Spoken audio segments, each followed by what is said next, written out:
Change your free consultation with local medical professionals. 573-545-5588. That's 573-545-5588. 573-545-5588. News, analysis, opinion. We're 93.9 The Eagle, KSSC, Fayette, Columbia, a free service of Zimmer Communications.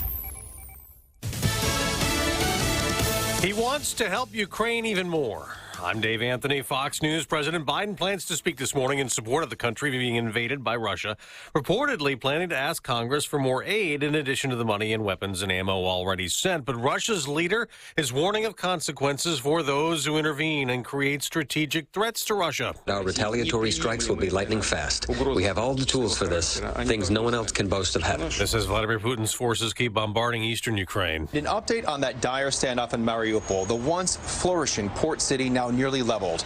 The Ukrainian Marine commander, who has been sheltering underground for weeks, released a new video saying there are hundreds of Marines and elderly and injured people who are still in that standoff. He is once again pleading for some type of rescue. Fox's Matt Finn in Lviv. Trevor Reed's back in the U.S., returning overnight on a flight from Russia after being freed in a prisoner swap. The former Marine was jailed there for 3 years. It's going to really hit us when we get to put our arms around him and hug him. That's his mother, Paula. Reed was exchanged for a Russian pilot in prison here on a drug smuggling conspiracy conviction.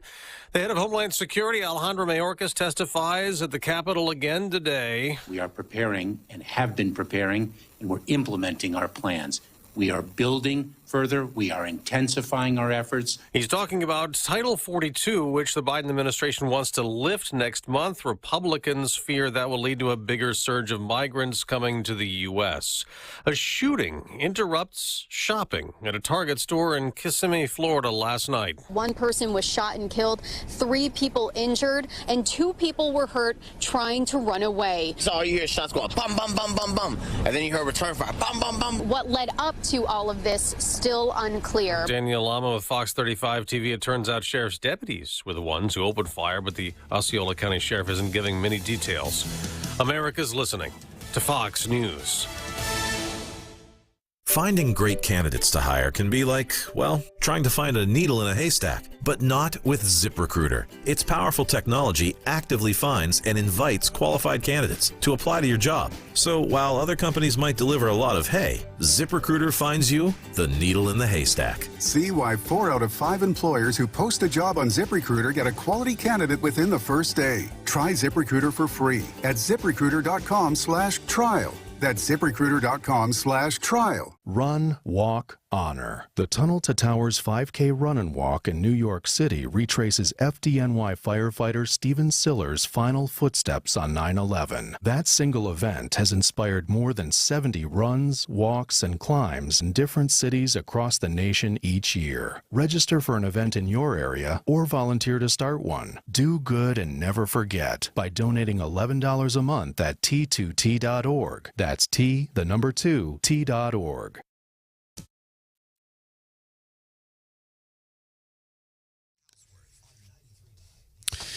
93.9 The Eagle News Time with Robinson's Cleaners. Robinson saves you time. Good morning, everyone. It is 6:03, and we're going to have some heavy rain on the way here today, and rain is in the forecast for the next several days. Keep that in mind. Some of it is going to be heavy. Good morning, and here's some of the stories that we are working on for you in this 6 o'clock hour. Court documents filed by Miller County authorities don't mince words when describing the Lake Ozark man who's charged with biting a man's ear off.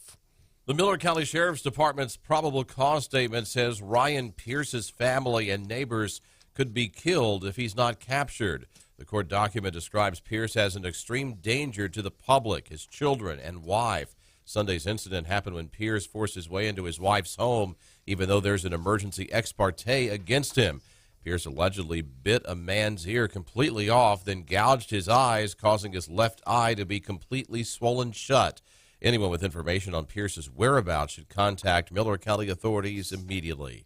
Don Luzader, 93.9 The Eagle. Don, thanks. Meantime, residents in mid-Missouri's Mexico and Audrain County are having to drive to Columbia for emergency and other health care now that the town's hospital is closed. Mexico Area Chamber of Commerce Executive Director Dana Keller tells 93.9 The Eagle's Wake Up Columbia that Mexico's ambulance district has been incredible. You know, they're making double the trips to Columbia back and forth with double the cost of fuel. But, that's the thing about a small town community, too.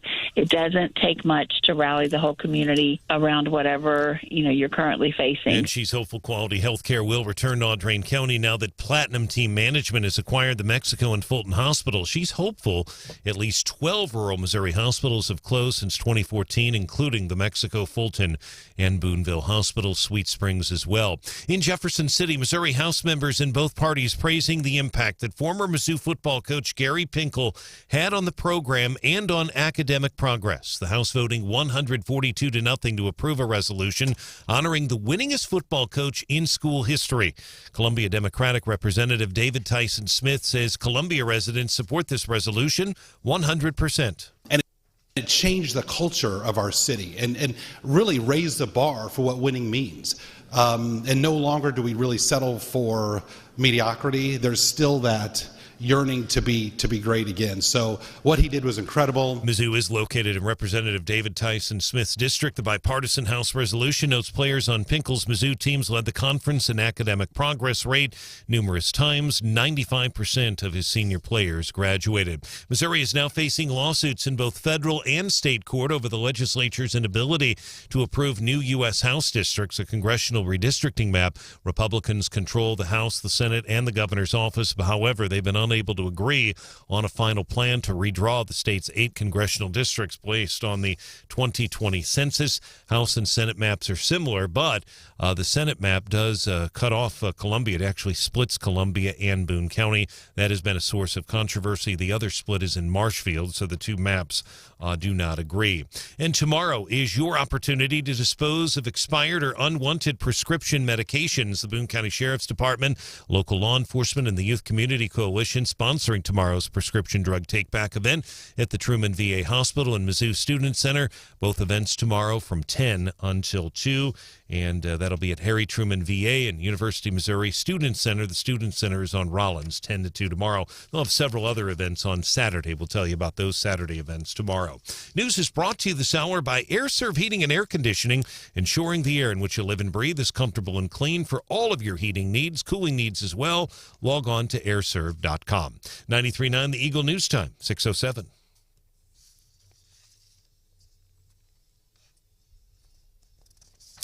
In sports, it was the Cardinals beating the Mets yesterday at Busch Stadium 10-5, a game that included ejections and a benches clearing incident that led to Cardinal slugger Nolan Arenado's ejection. The Cardinals, with 15 hits in the game offensively, they looked a lot better than they had the night before where they were shut out.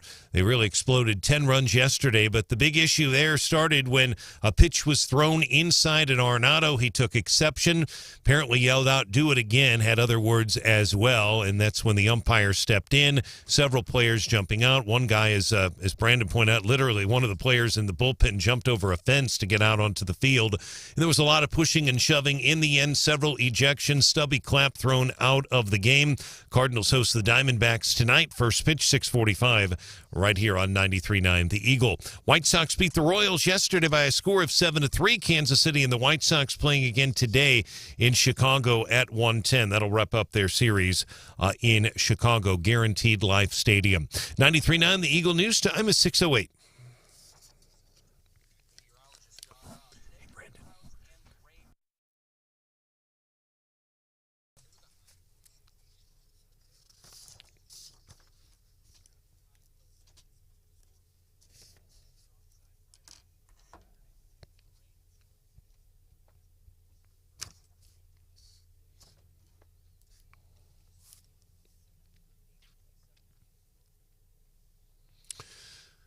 All right, John, thanks so much. Right now, we do have partly cloudy skies, 61. 6:08, 93.9 The Eagle and 93.9theeagle.com. Our traffic check is presented by MidmoHires.com. Local companies are looking for local people. Roads right now are pretty quiet in mid-Missouri. The biggest thing to keep in mind is we will have, as John mentioned, at times the next several days on and off some heavy rain. So be prepared for that. That could impact travel, and certainly you want to pack your umbrella. Be prepared for that. And when it does rain, obviously make sure you turn your headlights on. Just a reminder for everyone out there to do do that. And that, by the way, is state law. Whenever you have rain like that, you're supposed to turn your headlights on as well so everyone can see you. More team coverage in less than 30 minutes, and we have breaking news immediately. I'm Brian Hauswirth, 93.9 The Eagle.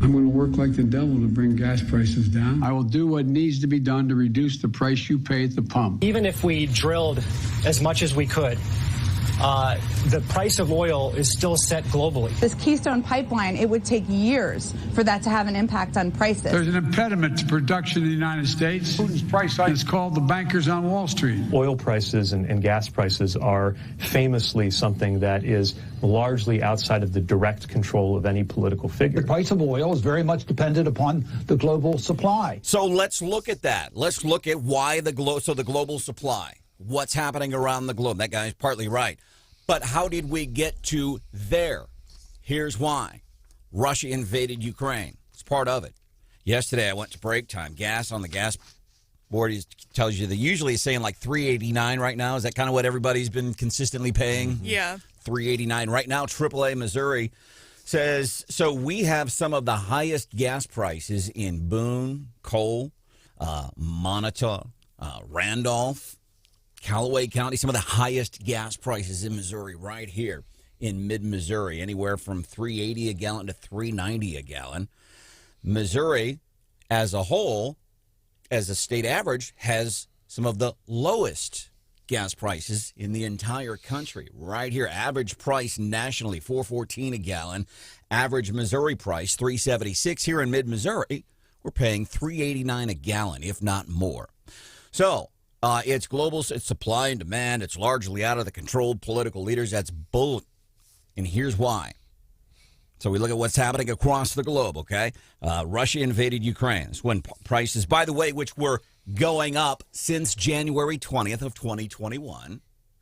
Putin invades Ukraine. Gas prices, boom! Again, well, it's not the president's fault, blah, blah, blah, blah, blah, blah. Even Chuck Schumer yesterday. It's everybody else's fault. It's not mine. Hannah and I like to joke about this all the time. Brian, we ought to get you in on this, too.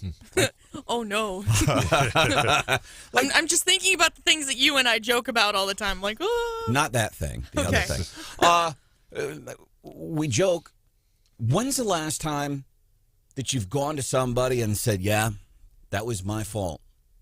I hope to not do that again. When was the last time you go to I was wrong. I apologize. I hope I don't do that again. What can I do to make it right? When was the last time you've done that kind of thing and admitted, hey, I was wrong, or hey, it is my fault? See how quiet it got in here? Because it's not comfortable for us to do, but I'll tell you, it's freeing when you can do that, when you can look somebody in the eye and say, hey, I was wrong, or hey, I am flat out lying, which is what people like Chuck Schumer should do. Here, price of oil is going way up, and what are they doing? Even from their own point of view, they're not improving their own production, let alone help their employees or reduce prices. So, Chuck Schumer, the gas prices, it's not Biden's fault. It's the gasoline industry, it's the oil industry, it's their fault. So nobody taking responsibility. Chuck Schumer, can you imagine if he came out and he said, yeah, we know gas prices have been going up since January 20th of 2021, and we know that since Russia invaded Ukraine, they have gone up at incredible rates that's causing people to change some of their habits, and I am one of those. It's been a while since I've gone to see my dad in St. Louis, and that's a BS excuse. Should go see him anyway, but when you're starting to budget, when you're paying almost $4 a gallon and you're driving 400 miles on a weekend on a vehicle that gets 13 to 15 miles per gallon. Mm-hmm. Yeah. Killing it. I know. But I have no problem driving 150 miles to go get my moonroof fixed. Are you still whining about that? Well, that's my big white guy problem today. My moonroof for 2 months now. I have found nobody. Maybe if somebody knows somebody around here locally, Turns out it's an aftermarket moonroof. Had no idea. So I took it to the GM, and I didn't know this. So I took it to my first mechanic, Gaps Automotive Repair Shop, and they said, yeah, that's a GM thing. You should go there. So I took it to Bob McCosh. Bob McCosh said, you know this is an aftermarket sunroof? So I didn't know, man. I've owned this thing for 7 years. No idea. So trying to find anybody locally that I've been to the body shops, I've been to Bops, I've been to all of these places here locally, trying to find a local business. And I can't find anybody that will repair moonroofs. I found one in Union, Missouri. Oh, at least it's close. Well, that's a hike. It's quite the hike. So my priorities are messed up sometimes.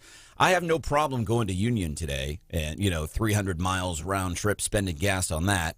But to go see my dad, God, I hope he's not listening. I love the story of you discovering that your moonroof wouldn't close all the way. So here's what happened. 2 months ago, Club Car Wash. I'm at the one at Providence and Grindstone. And I love the Club Car Washes, man. Seriously, you should go there. They got those monthly things. Great gig. And I'm pulling in, you pull in, and the guys, they spray down your car. And so I'm closing my moonroof. And this, you couldn't have scripted a better thing for a comedy scene in a movie. Yeah, it's straight out of like a sitcom or. Yeah. Yeah. I pull up, closing my moonroof. As soon as I pull into the thing, all of a sudden, it's never done this. The moonroof wouldn't close, like a final quarter inch. Uh-oh. I can't back up. Yeah, there's nowhere to bail at Club Car Wash. No. You're just kind of in it. I was forced into commitment.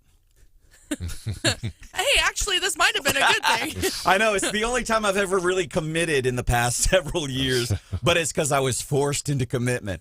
So I was committed. I've got to go through this car wash. Moonroof won't close like a quarter of an inch, and I'm like, What did you start grabbing to like? Did you just have to accept it, or? There was a little bit of acceptance in this situation, Hannah. I go and I open up the glove box, and I'm pulling out napkins and Kleenex to try to plug this quarter inch, which is pretty big when you're talking about water being slammed down on the roof of your car. There's probably hundreds of gallons of water. Wow. Oh, man. And I got a little tissue. My McDonald's napkin is really helping. And then I think I'm being really smart. I'm like, okay, we stuff napkins up here. Oh, gosh. So I got the ultimate, I get that porcelain finish or whatever and the triple wax. I better put on my sunglasses because I don't want this stuff getting in my eyes. The mental image of you panicking cracks me up because I see how bad you panic when something goes wrong just in the studio. I can only imagine in your car when there's nothing you can do to fix it and just the scrambling that's happening. And it was exactly like you would envision in your head. So, water pouring in my car. I got a couple of tissues to try to block the flood. It was like you would have thought it was the floods of '93 here, man. Or 95. And then I'm in sunglasses to protect my eyes with this freaked out look like, oh! I so wish that one of the workers at Club Car Wash would have seen that and could have filmed it for us. I wish Man, I should have done that. So anyhow, where was I? Moonroof. If somebody says Woody's Auto Center in Columbia can do moonroofs, it might be an option. Thank you for that, JV. A little closer to home for you. I know. I really don't want a road trip to Union, as beautiful as Union, Missouri is, and I don't want to pay $3.89 a gas for what's going to be basically a 300-mile round trip. So we bring this up. Sarah Walsh, in this, I think this is cool. Last year in Missouri, we bumped up our gas tax 2.5 cents per gallon, some of the lowest in the nation. Roads need repair, blah, blah, blah, blah, blah. And we've got this huge surplus, and some of that money is because of COVID. It's from the federal government. It is distasteful. But you know what's more distasteful than that? Just not using it and throwing the money away. So Sarah's like, why don't we give some of this money back to the taxpayers by getting rid of that tax cut? Or by getting rid of that tax increase, I should say. Apparently, yesterday, the House upholding right now the gas tax increase per the Missourian Sarah Walsh rebuffed by fellow Republicans over an amendment. This was an amendment that would have restricted the gas tax increase passed by the legislature in 2021. And I don't know all of the details. I wasn't in Jefferson City yesterday. But that's kind of a bummer. That's not a surprise, though, in that the governor was never, he was asked about her amendment very early on, if you remember, and the governor and Sarah Walsh, for sure, they're political allies. There's no doubt about it. I think it's fair to say they disagree over that. The governor did not take a position. He said about her proposal at the beginning of the session, he said he would wait to see what the legislature did. But it was clear from his remarks, and keep in mind, he signed the gas tax, that he obviously wasn't going to go down that route. And even if the House had passed it, it wasn't going to go anywhere in the Senate anyway with Dave Schatz. So it really wasn't. So the Republicans are kind of split on that, and then the Democrats pretty much united against that Walsh amendment, that particular one. Kind of bums me out. I wish you had better news for you this morning on that front, because I'm tired of saving them gas tax receipts. You can get your money back, but you got to save your receipts. And as somebody who is doing it, what a monumental pain in the Biden that is, man. But I'm doing it. I'm getting my $12.80 back at the end of the year, and actually it's going to be like $36. Another big thing happening in Jefferson City, this is something coming down the pipeline, could eventually be affecting you, legalized sports betting. We're going to have more on that probably coming up 7:10 this morning. I want to go back to, gas prices in the opening. You've got some... You've got this. Very much dependent upon the global supply. The global supply. What's happening globally? Ukraine was invaded by Russia. And this is where we tie it in. This is absolutely Joe Biden's doing. And I'll say this all the time. I don't care who the president is. Listen, when there's successes in the country, hey, the guy in charge takes credit. The manager last year for the St. Louis Cardinals, when the Cardinals went on that amazing winning streak. There's the players out there doing it. He still takes responsibility because he is the leader. And when things go bad, who gets fired? The coach. You don't fire the players. You fire the coach. So I say that has always been my thing. It's the same thing with the president. You take credit for the good. You take credit for the bad. Joe, Chuck Schumer, nobody will do it. It's Putin's price hike. Russia invaded Ukraine. Gas prices, which had been going up since January 20th of 2021, explode. So why did Russia invade Ukraine? General Todd Walters, NATO's supreme allied commander in Europe, addressing a House committee last month. I think he felt like he had... By the way, the question here is, why did Putin decide to invade Ukraine now? I think he felt like he had popular support of the citizens of Russia. I also felt like he was attempting to take advantage of fissures that could have appeared in NATO as a result of the post-Afghanistan environment. The sloppy pullout in Afghanistan, that's why Putin invaded. Sloppy pullout in Afghanistan. Whose fault was that?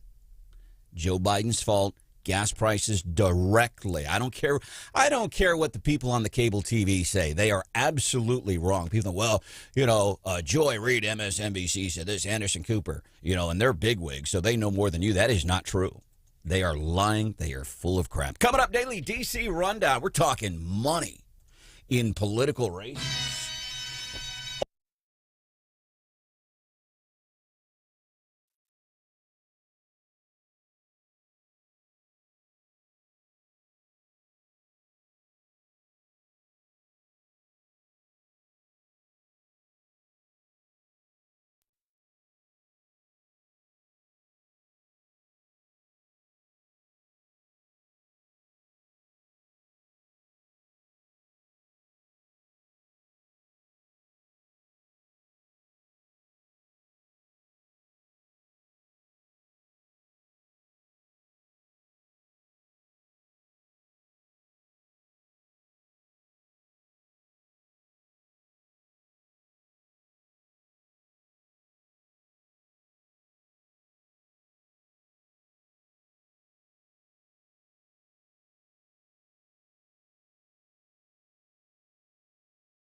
Everyone else takes it too seriously. Thank God you get it. This is Wake Up Columbia with Branden Rathert, 93.9 The Eagle.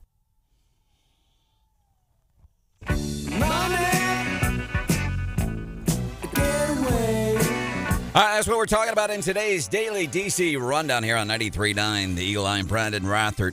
We're looking at races in other parts of the country, races that have been getting some national attention. Millionaire candidates and billionaire investors harnessing their considerable personal wealth to try to win competitive Republican races for open U.S. Senate seats in Ohio and Pennsylvania. That's one of the seats. Dr. Mehmet Oz running there, and then J.D. Vance, who was the focus of that movie. Good movie, by the way, Hillbilly Elegy.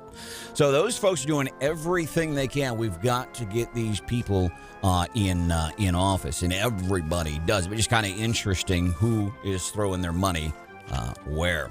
Russia and the U.S. have carried out an unexpected prisoner exchange in a time of high tension. Trading yesterday, they traded a Marine veteran jailed by Moscow for a convicted Russian drug trafficker serving a long prison sentence. In America, the deal involving Trevor Reed, an American in prison for nearly 3 years, would have been a notable diplomatic maneuver even in times of peace, but it was all the more surprising because it was done as Russia's war with Ukraine has driven relations and gas prices higher. By the way, some comments regarding gas prices. Sarah Walsh texted. We were talking about this amendment yesterday that basically trying to do away with the gas tax at the very least, this increased gas tax, or at the very least trying to, in effect, rescind the gas tax when gas prices get to a certain level. She says, very robust debate on the floor yesterday. I texted back, Sarah. She happens to be my personal state representative. I said, Sarah, keep fighting for us, please. One of the guys who wants to fight for you in Washington, D.C. is Billy Long, Southwest Missouri congressman in D.C. He's running for Senate 2022. Great op-ed regarding illegal immigration. Maybe we'll check gas prices with him, too, at 6:35.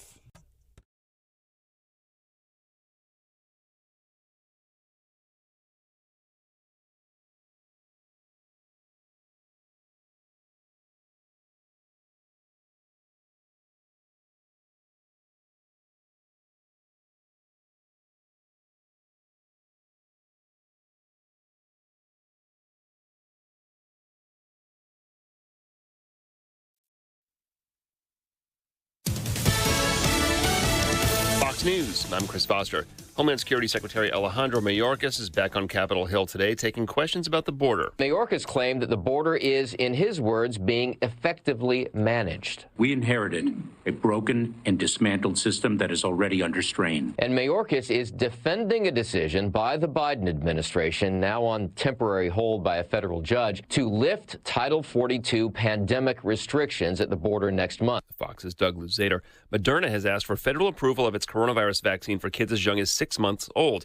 Concerned about COVID, the top White House medical advisor, Dr. Anthony Fauci's backed out of Saturday's White House Correspondents' Dinner. Transportation Secretary Pete Buttigieg tells Fox. As he said, that's his personal assessment of his personal risk, and I think we are moving into a phase where that's where a lot of the decision-making is going to lie. President Biden plans to speak Saturday night, but skip the dinner part.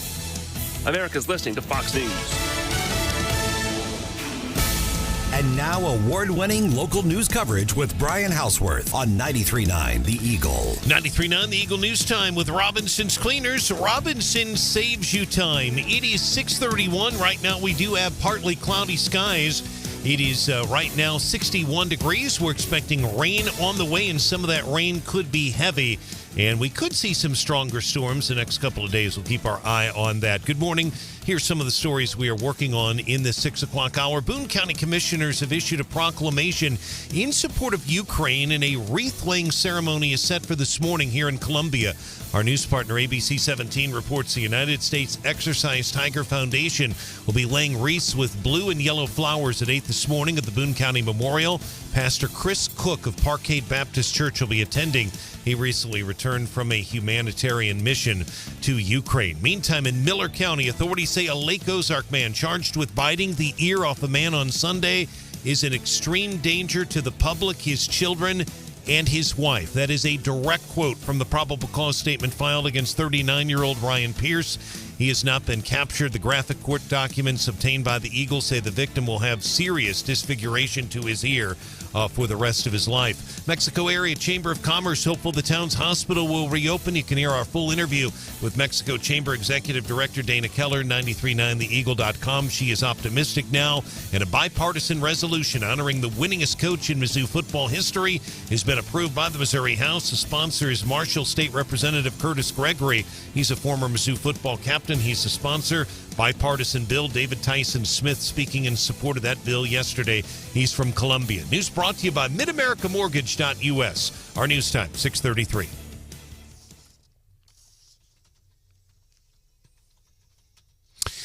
Turning our attention now to sports, ESPN obviously been focusing quite a bit on the baseballs, and Branden talked about this on the show yesterday, the issue of baseballs in general. Are they getting away from pitchers? Interesting discussion about it, and some of the Mets players believe there is an issue with baseballs in general. We've seen, or at least it seems like we're seeing more and more batters get hit. Saw it again yesterday, some pitches inside. Cardinals beat the Mets at Busch Stadium Wednesday 10-5, a game that included ejections and benches clearing incident.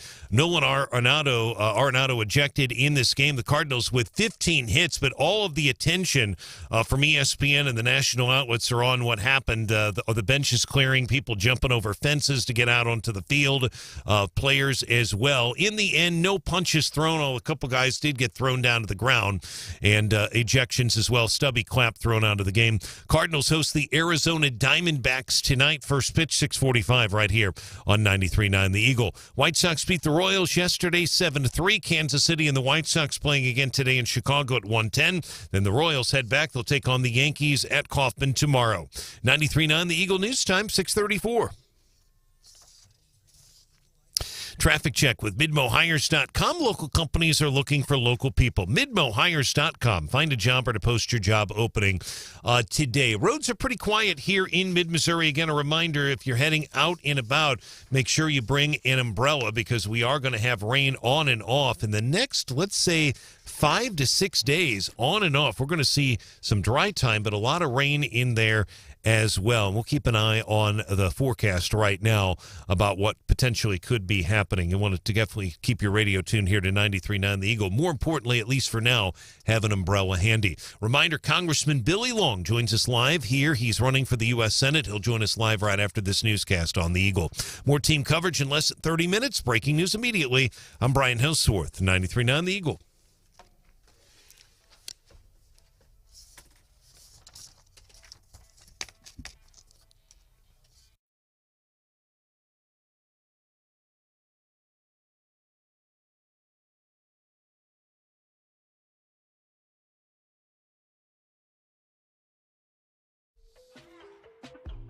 We inherited a broken and dismantled system that is already under strain. It is not built to manage the current levels and types of migratory flows. Only Congress can fix this. Yet, we have effectively managed an unprecedented number of non-citizens seeking to enter the United States. You've effectively managed in a good way. Why are all of these people trying to break the law and come here illegally? Is because of Joe. Alejandro Mayorkas, by the way, Department of Homeland Security. What the hell is this guy thinking? That's not the only dumb. He said that yesterday. He's like Chuck Schumer and Joe. He's like, oh, nothing is our fault. Chuck Schumer, gas prices, that's not Joe's fault. Joe Biden, gas prices, it's Putin's price hike. It's not our fault, and that's not the only incredibly stupid, uninformed, lying BS stuff that Mayorkas has said in the past. So you've stated repeatedly that this is a challenge, but last month you were reported privately saying that what's been happening along the border is unsustainable and admitting that there's a crisis. So I'm asking, would you publicly admit right now that you think privately that would happen? You know, I'm going to stop you right there. Let me just say very clearly, we are focused on meeting the challenge. We are focused on mission. So he was asked, crisis at the border? No, There is no crisis at the border. I want to ask Congressman Billy Long in Washington, D.C., also running for Missouri's Senate seat to replace Roy Blunt. What the hell's wrong with Alejandro Mayorkas? Seriously. You're doing a great job, Alejandro. Remember whenever Bush told Browning he was doing a great job down at Katrina? You're doing a great job. Yeah, I do remember that. It's stunning, and I look at this guy, and I see not just the words he says. He's full of crap. I mean, he is blatantly lying, and this isn't a conservative talking point. The guy is lying to you. I'm telling you, he is lying. But I watch the way he answers these questions. I watch the way the guy, the way he carries himself. I feel like I'm a very good judge of character, and I say that because look who I surround myself with, Congressman. Brian Hauswirth, Hannah the producer, Stephanie Bell. I surround myself with good people. I feel like I'm a good judge of character. I read people. This guy seems slimy. Am I off base? I don't think so at all. And Clay Higgins, a former sheriff from Louisiana, congressman, he did a great job with Mayorkas yesterday. And I published, or I didn't publish, but the Washington Examiner published an op-ed that I put out, and it just hit yesterday, which was splendid timing coming out when these hearings were when these hearings were being held here in Washington. And this Title 42 they're talking about doing away with in Energy and Commerce yesterday, we had Javier Becerra, the HHH secretary, questioning him on all of this, whether COVID's over and the restrictions in Title 42 going away. And he made a comment that you don't use a knife to do a job that you need a screwdriver for. And I said, well, I don't know whose brilliant idea it was to take away Title 42 starting here on May 23rd, but they have a screw loose, so they do need a screwdriver. And here's the thing I don't understand, Congressman Long, as it relates to illegal immigration. By the way, the title of Congressman Long's piece in the Washington Examiner, did you see the headline? I did. I saw it. I don't have it right in front of me, but I did have a chance to see it. Had to do with the border. It's the illegal immigrants, stupid. Yes. It is that simple, and nobody gets it because they want to be so politically correct, and they want to, walk around with pockets of unicorns and rainbows and things like that. They just don't get it, and I'm baffled at what this is. And here's the other thing. I tweeted this last week, Billy. Why does Biden, he thinks that the pandemic is over at the border because Title 42 said basically you come into the border illegally, we can turn you around a lot quicker, don't have to go through this whole process. Joe wants to get rid of that because, hey, screw the pandemic thing. But he still wants us to wear masks on airplanes. So the pandemic is still in airplanes, but not at the border. Can you please, Congressman, explain that to me? Well, you remember Harry Truman famously said, don't send me or send me a one-handed economist. He wanted a one-handed economist because he said the economists that in his administration were always saying, well, on one hand you have this, and on the other hand you have that. So I'll try and get my guy to get the clip of me yesterday in Energy and Commerce with Javier Becerra because I brought that up, and I said we need a one-handed head of the CDC because you all are saying, well, COVID is over. The CDC says COVID's over, but you're wanting us to mask up on airplanes and anywhere that we're in groups of people. And so which is it? I mean, you can't have it both ways. We don't need a two-handed CDC, as Harry Truman said. We need a one-handed economist. We need a one-handed head of the CDC, in my opinion. Congressman, we appreciate you joining us live on the program, and thank you for your time. I interviewed you earlier this month here in Columbia for Lincoln Days. The governor has addressed this as well in the last week. He and 24 other governors have formed what they call the American Governors Border Strike Force, and he touches on some of the things in the editorial, the op-ed that you wrote. The governor says, Congressman, that the crisis at the southern border is out of control. He did say that.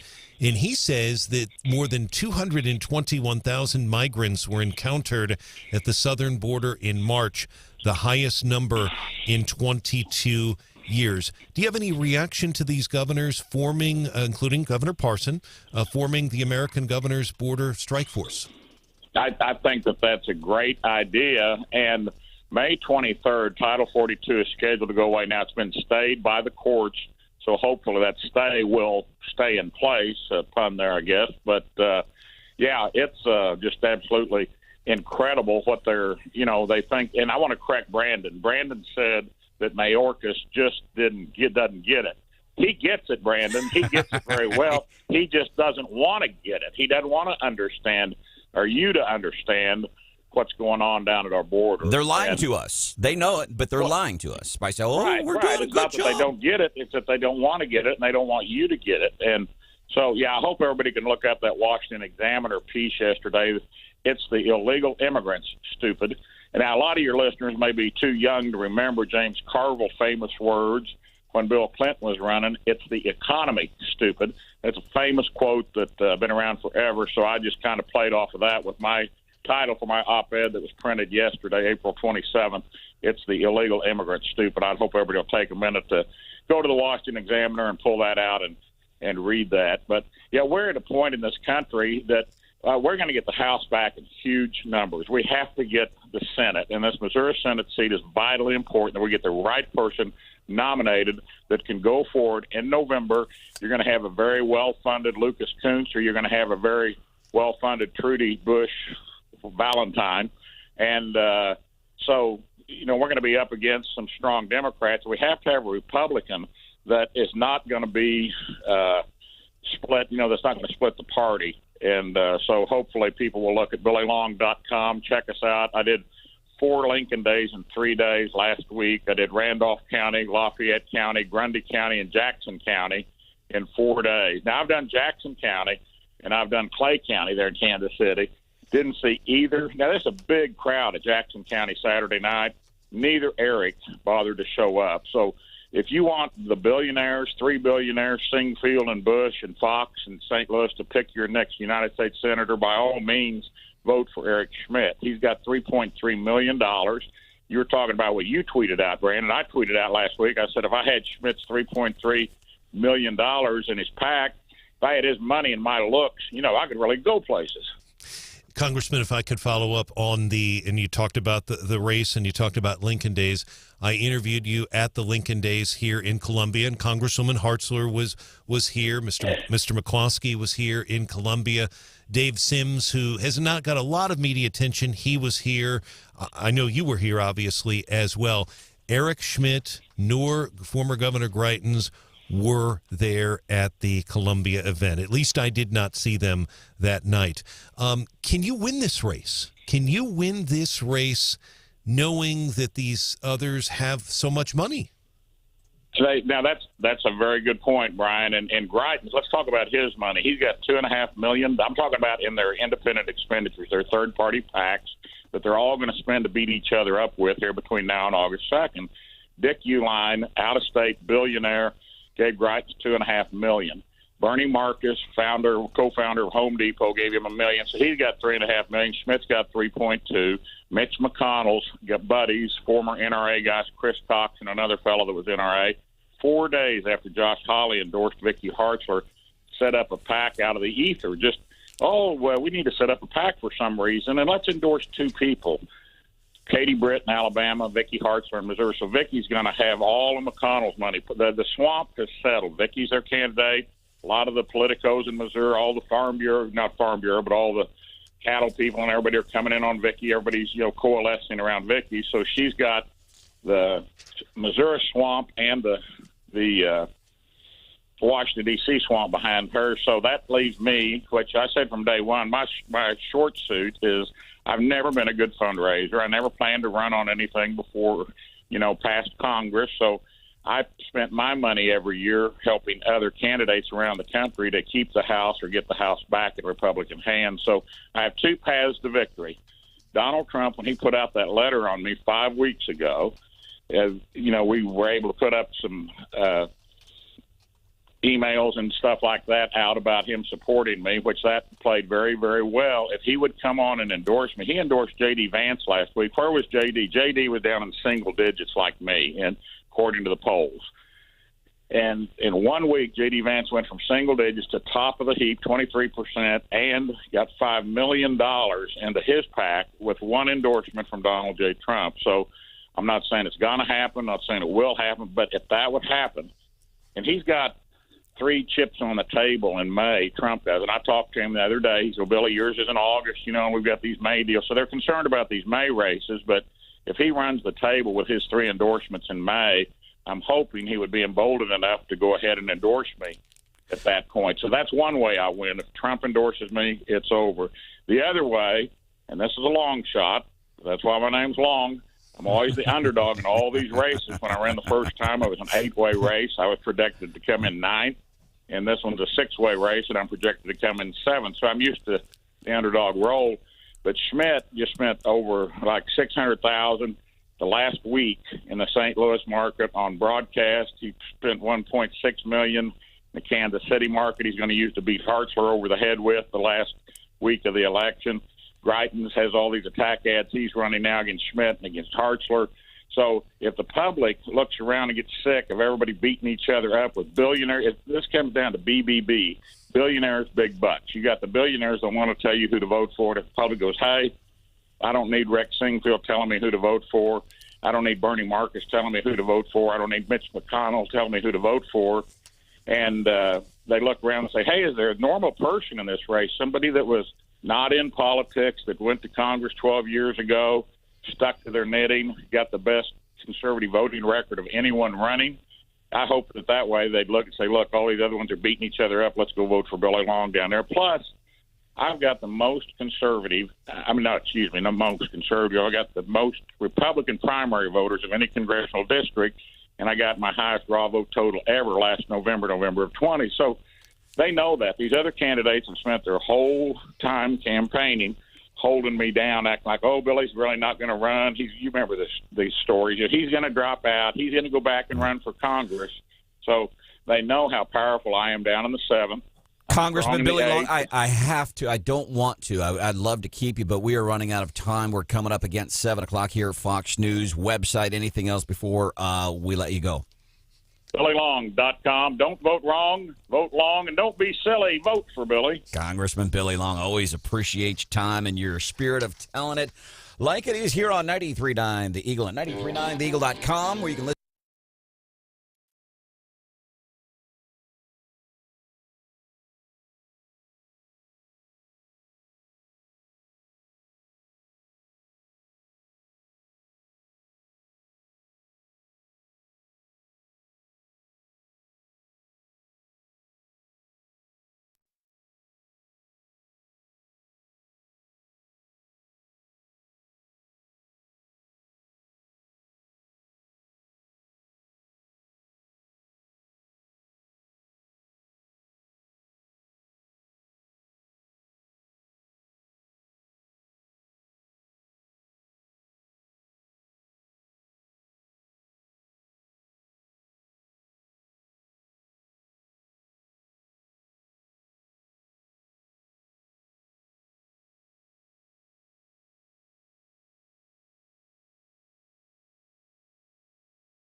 Download the 93.9 The Eagle app and listen to Wake Up Columbia everywhere. It's easy to do. Geez, even Branden figured it out. 93.9 The Eagle. How close are we to the end of this pandemic? Well, that's an unanswerable question for the following reason. And I don't want to be evasive about it, but let me tell you why I'm giving you that answer, Judy. We are certainly right now in this country out of the pandemic phase. Double talk within a matter of 14 seconds. I can't answer that question, but we're out of the pandemic phase here in this country. Wow. And Anthony, if that's the case, can you do us a favor? Can you get Kamala or one of your other cronies to go and wake Joe up from his nap? Because it's not even 8 o'clock yet in Washington, D.C. I'm sure Biden taking his first nap today. Can somebody go wake Joe up and say, hey, did you hear what Anthony said? We are certainly right now in this country out of the pandemic phase. So the thing with the masks on the airplanes, can you give it up? The way they communicate and the lack of communication. You'd think it was a dude in a relationship. That's how the Democrats, seriously, that's how Democrats, I think they communicate. Like me, like a dude, poor communication skills. Yeah, I could see it. Yeah, dudes don't, by the way. Oh, boy. I would highly suggest, and there's probably other, I'm sure there's a lot of great ones, but one of the famous ones back in the late 90s into the early 2000s, the book that was everywhere, Men Are From Mars, Women Are From Venus. I did read that, I don't know, like 1997. Not this book again. No, it's a good book, because I've learned a lot from it. I haven't put any Obviously. I haven't put any of it into practice. Oh, okay. I'm JJ. JJ, of course, is Joe Jr., which is I, because I say things like "Don't misunderestimate me" and stuff like that. Quite confidently. And I do it confidently because I don't realize I'm doing it. But it's like, Joe, we got a plan for the border coming out earlier this week. We have a plan. Here's what we're gonna do. He's got a plan. Two things. It's all stuff we're already doing. Guess what? It's not working. It's like when people up in arms whenever somebody gets shot. Oh, we got to march and have meetings and talk about how to cut down on shootings. Doesn't do anything. It hasn't for years. It's not working.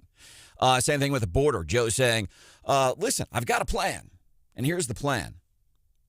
That's like me with the book, Men Are From Mars, Women Are From Venus. I learned a lot from the book. But you don't really put it into practice very much. It's like, Joe, I got a plan for the border. Not really going to do it, but he's got one. That's all that matters. Coming up, we're going to be talking about prosecutors in Missouri and nationwide. They're coming under scrutiny and have been for quite some time. We're going to take a look at that here on 93.9 The Eagle and 93.9theeagle.com, where you can listen live.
Moderna takes another shot at FDA approval.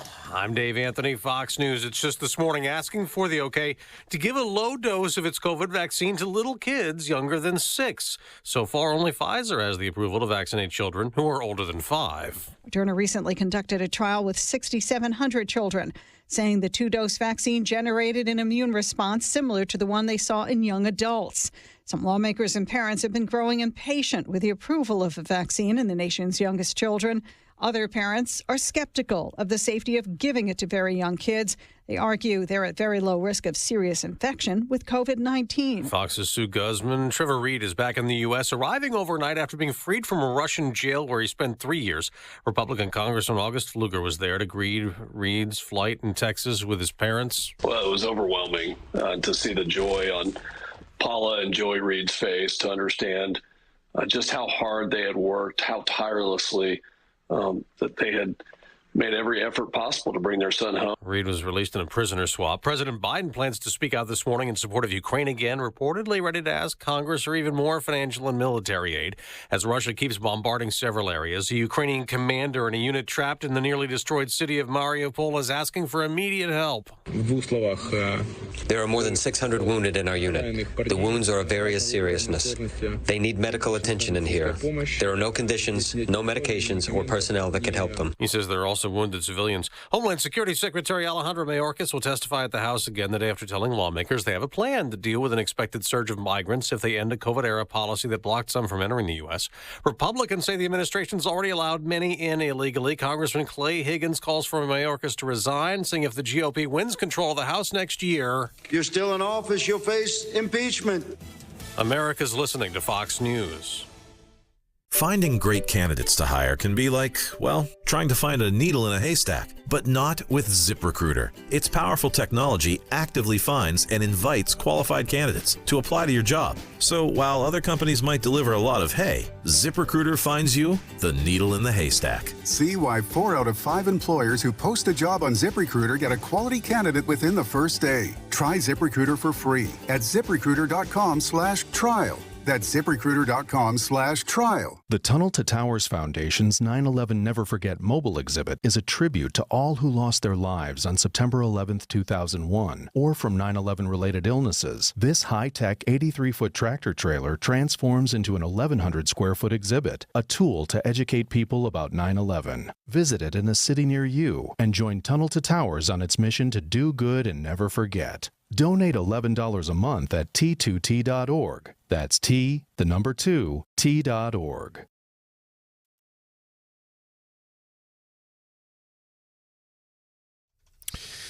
.939 The Eagle News Time with Robinson's Cleaners. Robinson saves you time. It is 7:03 right now. We do have partly cloudy skies with rain in the forecast today, tonight, tomorrow, into the weekend as well. 60 is our current temperature. We're not going to get much warmer than this today.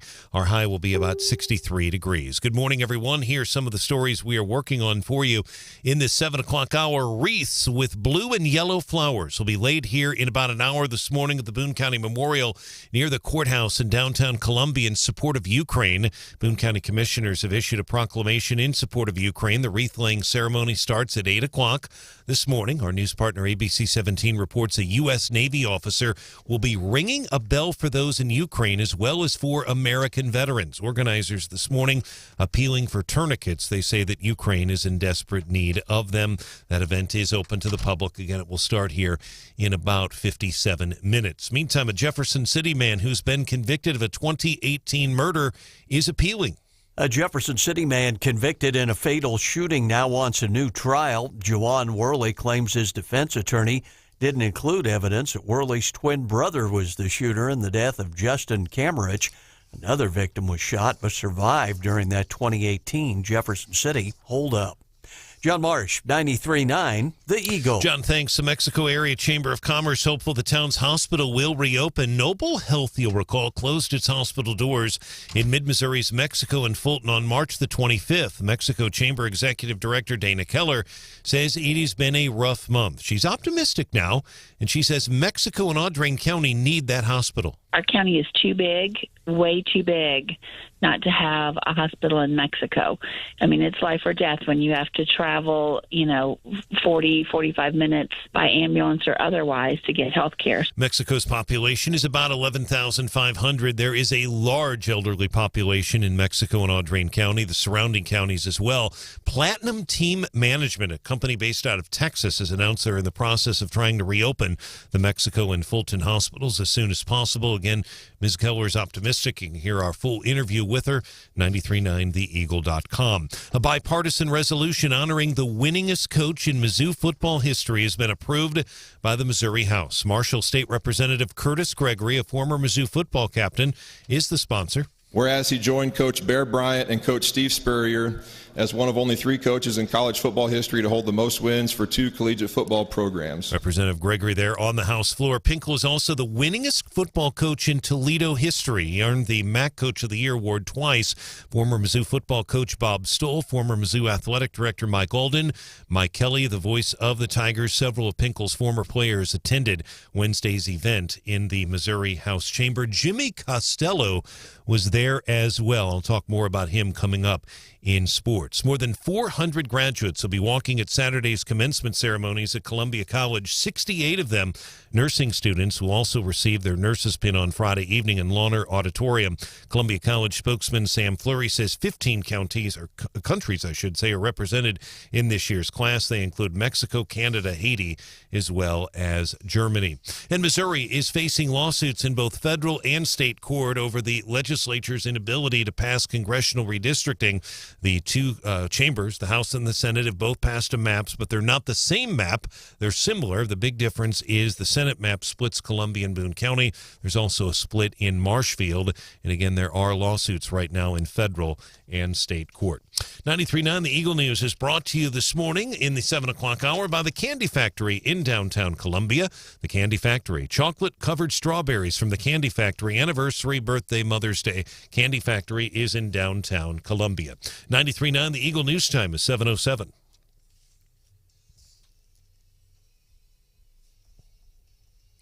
Turning our attention now to sports, the Cardinals beat the Mets yesterday at Busch Stadium 10-5. All the attention on ESPN about the benches clearing, and it definitely was an ugly incident in the game.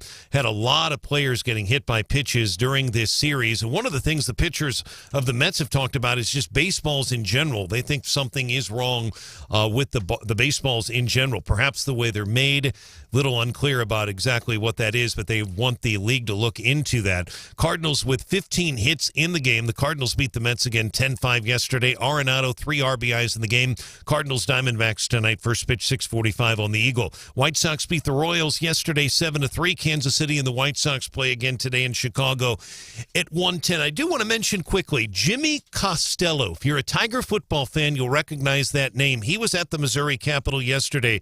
Liberty High School, former just incredible player at Liberty High School. Curtis Gregory announced him on the House floor.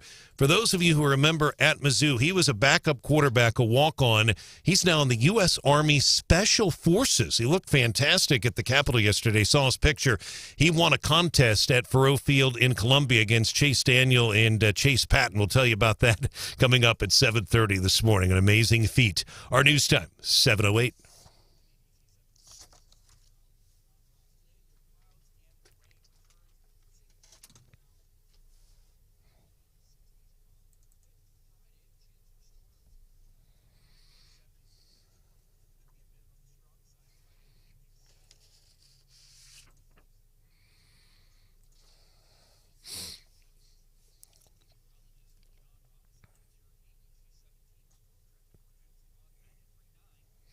All right, John, thank you. And right now, our weather, by the way, brought to you by the Candy Factory.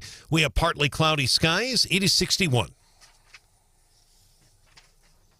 Traffic check with MidmoHires.com. Local companies are looking for local people. MidmoHires.com. Find a job, post your job opening today. Our roads have been quiet here in mid-Missouri for the most part. The road work between Columbia and Jeff City It's scheduled to take place today. Just looking out the window here, I'm not sure they're going to be able to get a whole lot done. On and off, we're going to have rain today and about the next 5 days, on and off rain. Some of that is going to be heavy at times, so be careful on the roads today. More team coverage in less than 30 minutes. Breaking news immediately.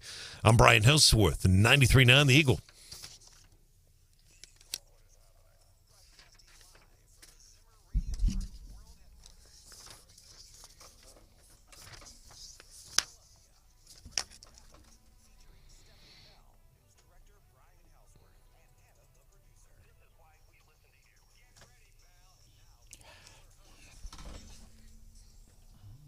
We are enraged because we're trying to do everything by the book. It's obvious that the system is broken. It's obvious that the system does not care of its citizens. Until we start acting out, they want us to riot so they can listen to us. They want us to start acting out of character so that they could listen to us. What is the issue? Why is this killer being released? That's a family member of a victim who was murdered in Houston by it was a 16-year-old girl, very young girl, shot and killed. She was shot 22 times. The accused killer, his name is Frank De Leon Jr. He is 17 years old. He was charged with murder and then released after posting $250,000 bonds. He gets out.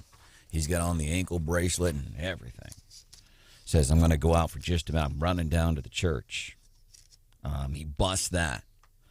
And the family, and you can't, he went somewhere he wasn't supposed to go, and the family is furious. They are worried about their safety. Apparently this dude, and I don't need to tell you, a 17-year-old kid who shoots an even younger kid 22 times. Something's going on. Yeah, I would be afraid of him too. And the family is terrified. And they're like, why the hell why can't we keep this kid in jail? And I get the frustration of the family, although I've never had that experience. But it's kind of bringing, and they were kind of going in this story, this is based out of Houston, kind of going after the prosecutor a little bit, but that's more in the hands of a judge. There's no doubt. I mean, that's the court that sets that. It's the prosecution, and again, Texas law is going to be a little bit different there, but what happens when a charge is, obviously an arrest is made, I'm assuming this suspect, again, I don't know the case, Branden, quite frankly. The first I'm hearing of it because it's in Texas. I'm so busy with our own cases, but based on, I'm sure this person's been charged as an adult, probably been certified, and the bond seems a little low for a charge of like that.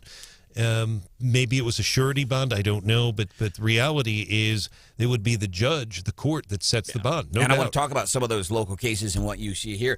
And this is getting more and more attention. Chesa Boudin, the prosecutor in San Francisco, second recall. So the uber progressive city of San Francisco trying to recall the uber progressive, like progressives in San Francisco are going, man, our prosecutor, he's too progressive, man. He's letting people out of prison, letting illegal immigrants go and all that stuff. These people that are out committing crimes. We know the story about the prosecutor in L.A. Somebody's getting a tattoo of Mr. Gascon's name on his face because they're grateful because of his lax policies that put people in harm's way. He doesn't. Look at what I'm doing. I'm a nice guy. I'm giving somebody a second chance. Well, a lot of times, not every time, but we talk about reoffenders. These people, they go out and reoffend. And I am all about second chances, but there are some situations and these things that there's common sense that is to be used. And there's a whole package of reasons why we say, well, there's, we're making bond lower so we're not overcrowding our jails. But the point is, especially when it comes to progressive prosecutors all across the country. And kind of some renewed focus on this. Chief Jeff Jones was on the show Tuesday morning talking about his meeting that he had with Governor Mike Parson, very productive meeting on how they could recruit, kind of change some of that recruiting paradigm to get people in law enforcement. Nobody wants to be in law enforcement right now because national news outlets have said cops are bad. They shoot people because they're black, which is a lie. But people believe it. Oh, yeah, the cops are bad. Nobody wants to be a cop right now. But then we got to talking about another aspect of recruitment. And this is important. This is why I bring up the thing with prosecutors and very lenient prosecutors all across the country. Kim Gardner in St. Louis, what a mess that office is. And that's for real, by the way. But when it comes to recruitment, this is another thing that people in law enforcement are encountering. They're saying, let's say you get somebody who's been in the force for a year or two, and they're making arrests and they're putting it through the system, and then whether it be a lax sentence, dismissed charges, and they're getting frustrated because they feel like you get into law enforcement, you want to make a difference. And then some of these people, according to people I talk to in law enforcement, they're like, well, I don't feel like I'm making any kind of difference if everything I am doing to protect the citizens of whether it's the city of Fulton, whether it's the county of Audrain, I don't feel like I'm protecting citizens, because then it gets out of my hands and it goes to prosecutors, goes to judges. But some of Chief Jeff Jones's comments Tuesday on 93.9 The Eagle. If we are not locking them up when they're arrested, they're going to reoffend a lot of the time. And we've seen that over and over and over again. Our prosecutions have not led to people being locked up. The guy who was at Silverball at the beginning of the year, you asked me about Silverball.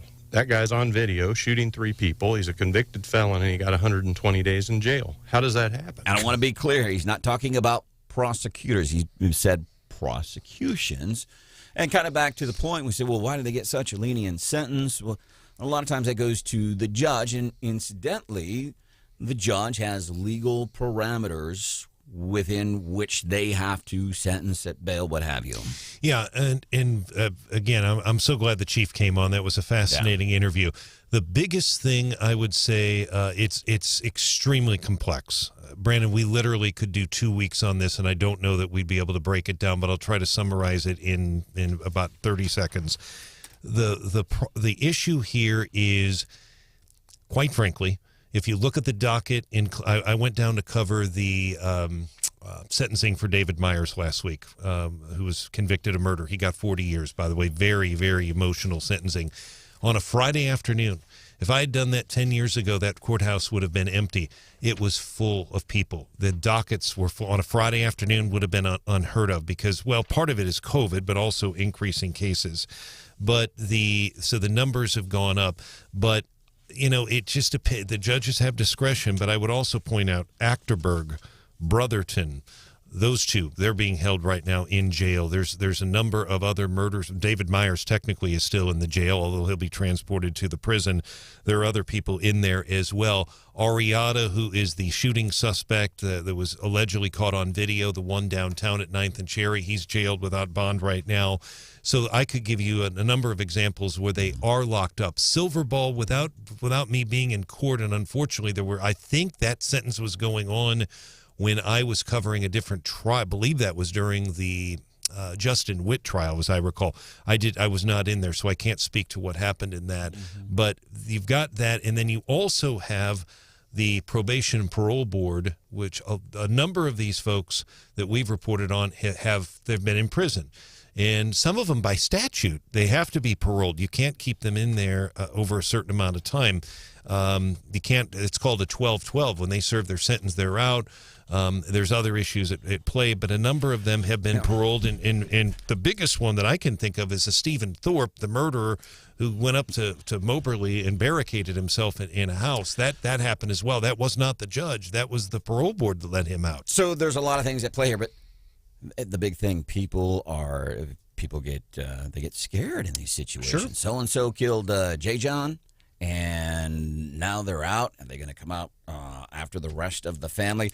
And when we talk about wokeness, whether it's Disney, whether it's a product, whether it's a politician, one of the most dangerous places in America, the most dangerous profession to be woke in, is somebody somebody who is a sitting judge, somebody who is a prosecutor, i.e. Boudin and Garcon out of California. Dangerous to be woke in those situations. Stephanie Bell back Monday. There's Brian Hauswirth. Great to see you. And one real quick point to what you just said about the judges. We should also point out, in fairness, Judge Wilson said this during State of Judiciary here, and he's a Republican-appointed judge. We have judges in this state that are being threatened and their families. And he told the legislature, we need money to protect them and their families. that's concerning that their own families are being threatened as well. And he didn't provide specifics, but I know of at least one case where that has happened for sure in southern Missouri. That's Hannah, the producer. Good morning. My name is Branden Rathert. Welcome into the show. Something we can do for you, 874-9390, 874-9390. You mentioned this real quick. Boone County doing something today to show support for Ukraine. It's going to be a wreath laying with blue and yellow flowers at the Boone County Memorial. This is at 8 o'clock this morning. You want to pop in there before you head into work. Just kind of a cool thing. And I'm sure they will have the flag hung properly.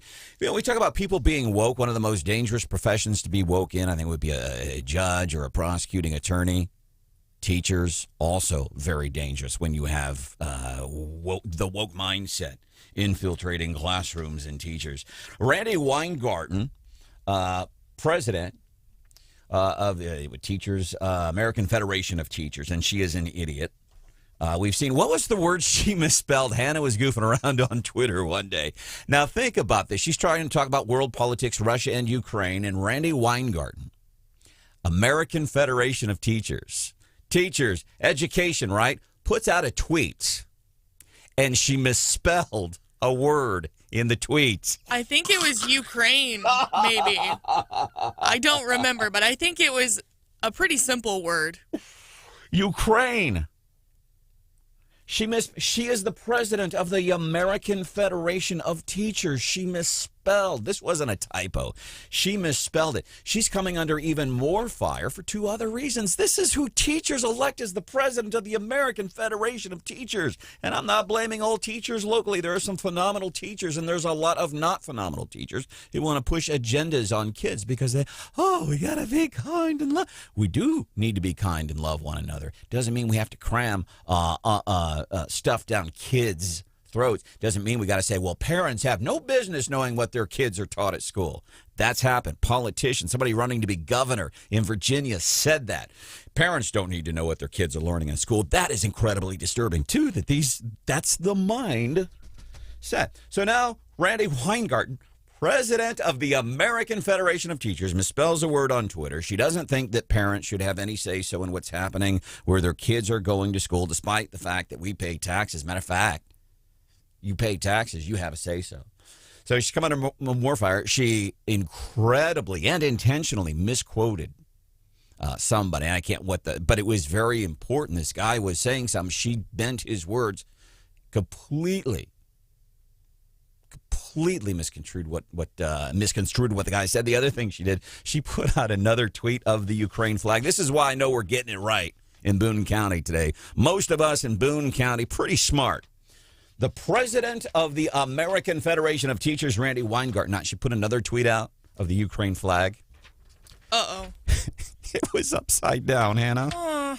My God, I don't know whether to be mad, frustrated, or I'm going to go, oh my.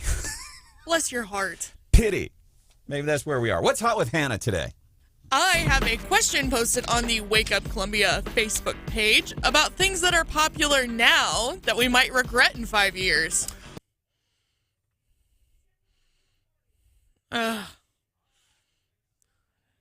We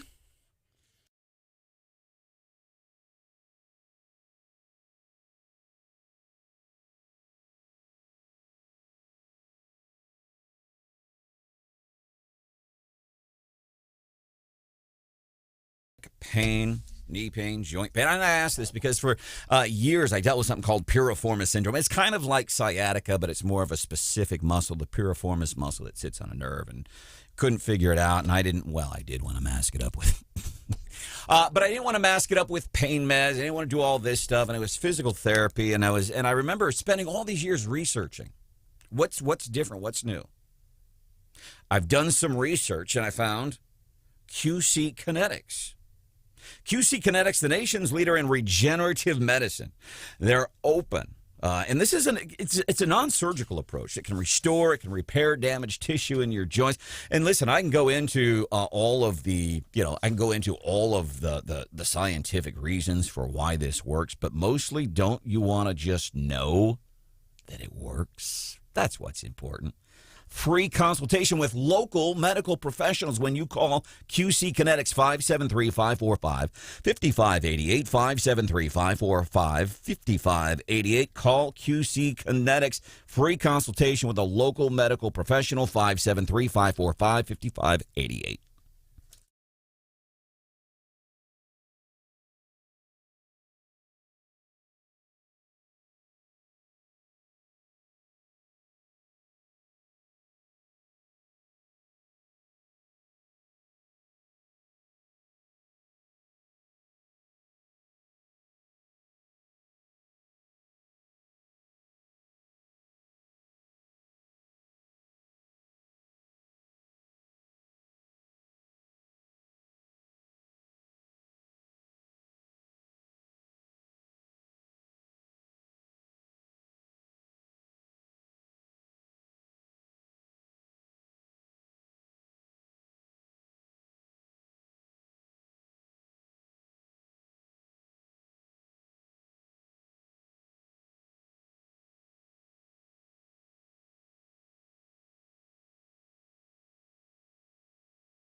Wake Up Columbia with Branden Rathert. It's what happens when you let emotionally unbalanced people play in a room full of microphones. 93.9, The Eagle. Good morning, 7:25-ish, which means it's 7:28. Consistency, baby. Consistency. It's time for What's Hot with Hannah. I have posted on the Wake Up Columbia Facebook page a question, and that is, what is something that is really popular now, but in 5 years we're going to look back and be embarrassed by? Gender reveal parties.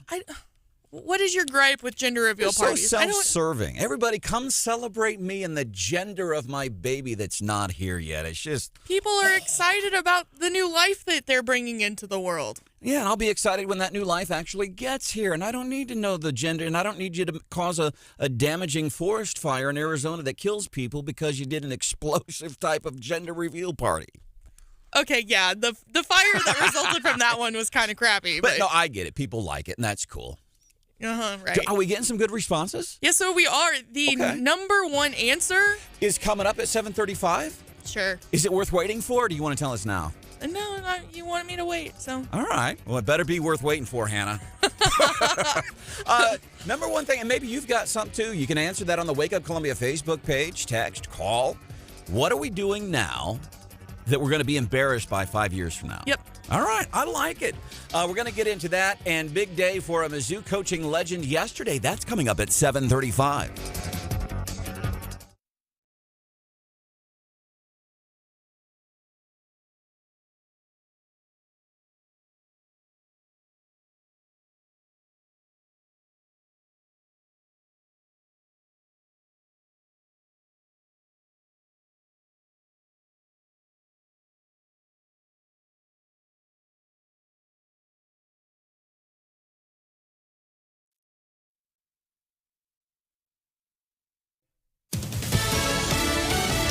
Fox News, I'm Chris Foster. Kids as young as 6 months old would be, for the first time, eligible for coronavirus vaccines if Moderna's application today is approved by the Food and Drug Administration. Moderna recently conducted a trial with 6,700 children, saying the two-dose vaccine generated an immune response similar to the one they saw in young adults. Some lawmakers and parents have been growing impatient with the approval of a vaccine in the nation's youngest children. Other parents are skeptical of the safety of giving it to very young kids. They argue they're at very low risk of serious infection with COVID-19. Fox's Sue Guzman. It's International Holocaust Remembrance Day. There are events worldwide, including in Poland. It is marked by the March of the Living, a symbolic walk to the site of the Auschwitz concentration camp. For the first time, groups of Arab students are joining the march, an outgrowth of the cultural exchange with the State of Israel. Fox's Evan Brown. The day was designated by the UN in 2005. America's listening to Fox News.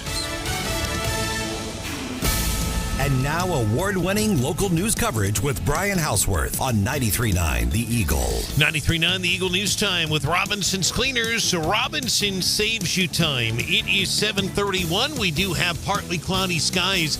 And, boy, it is definitely getting more cloudy each minute here in Columbia as I look out the window. 61 our current temperature. Our high today will be around 63. We're expecting heavy rain today and tomorrow. Good morning. Here are some of the stories we are working on for you in this 7 o'clock hour. The Mexico Area Chamber of Commerce is hopeful the town's hospital will reopen soon. Noble Health, you'll recall, closed their doors in mid-Missouri's Mexico and Fulton on March the 25th. Mexico Chamber Executive Director Dana Keller says it has been a rough month, but she's optimistic now. She says Mexico and Audrain County need that hospital. There is a large elderly population in that area. Boone County commissioners have issued a proclamation in support of Ukraine. A wreath-laying ceremony set for this morning at 8. Our news partner ABC 17 reports the United States Exercise Tiger Foundation will lay those wreaths at the Boone County Memorial 8 this morning. Miller County authorities say a Lake Ozark man charged with biting the ear off a man on Sunday is in extreme danger to the public, his children, and his wife. End of quote. That is a direct quote from the probable cause statement filed against 39-year-old Ryan Pierce. He has not been captured. The probable cause statement is very graphic. Court documents obtained by the Eagle say the victim will have disfiguration to his ear for life. His eyes were also gouged with excessive force. He's in the hospital. One of his eyes is completely swollen shut. And more than 400 graduates will be walking at Saturday's commencement exercise ceremony at Columbia College. 68 of those are nursing students. News brought to you by Willett Dental Associates. Our news time, 7:33.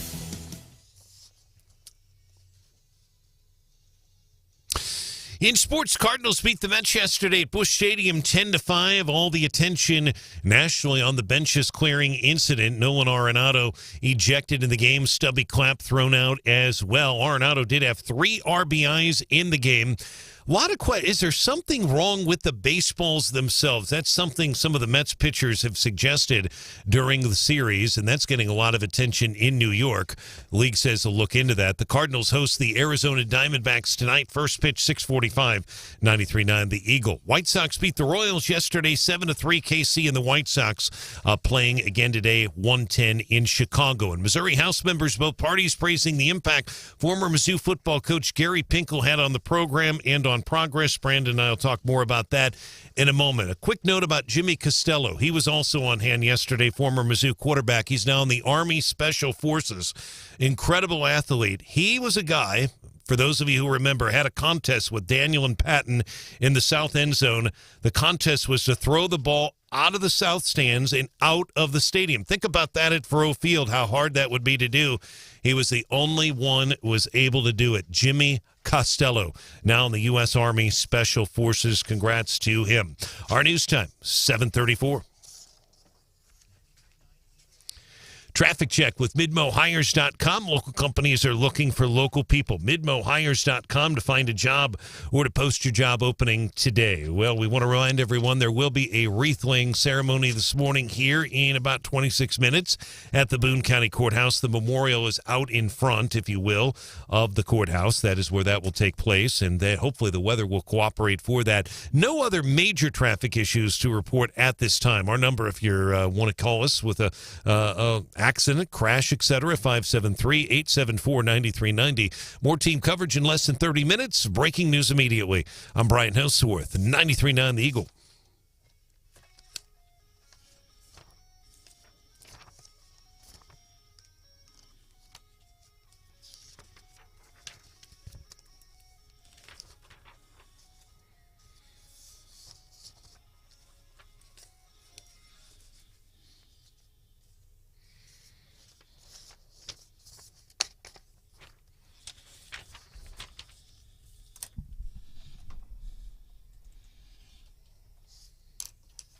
He's been on base 4 times. First pitch up and in.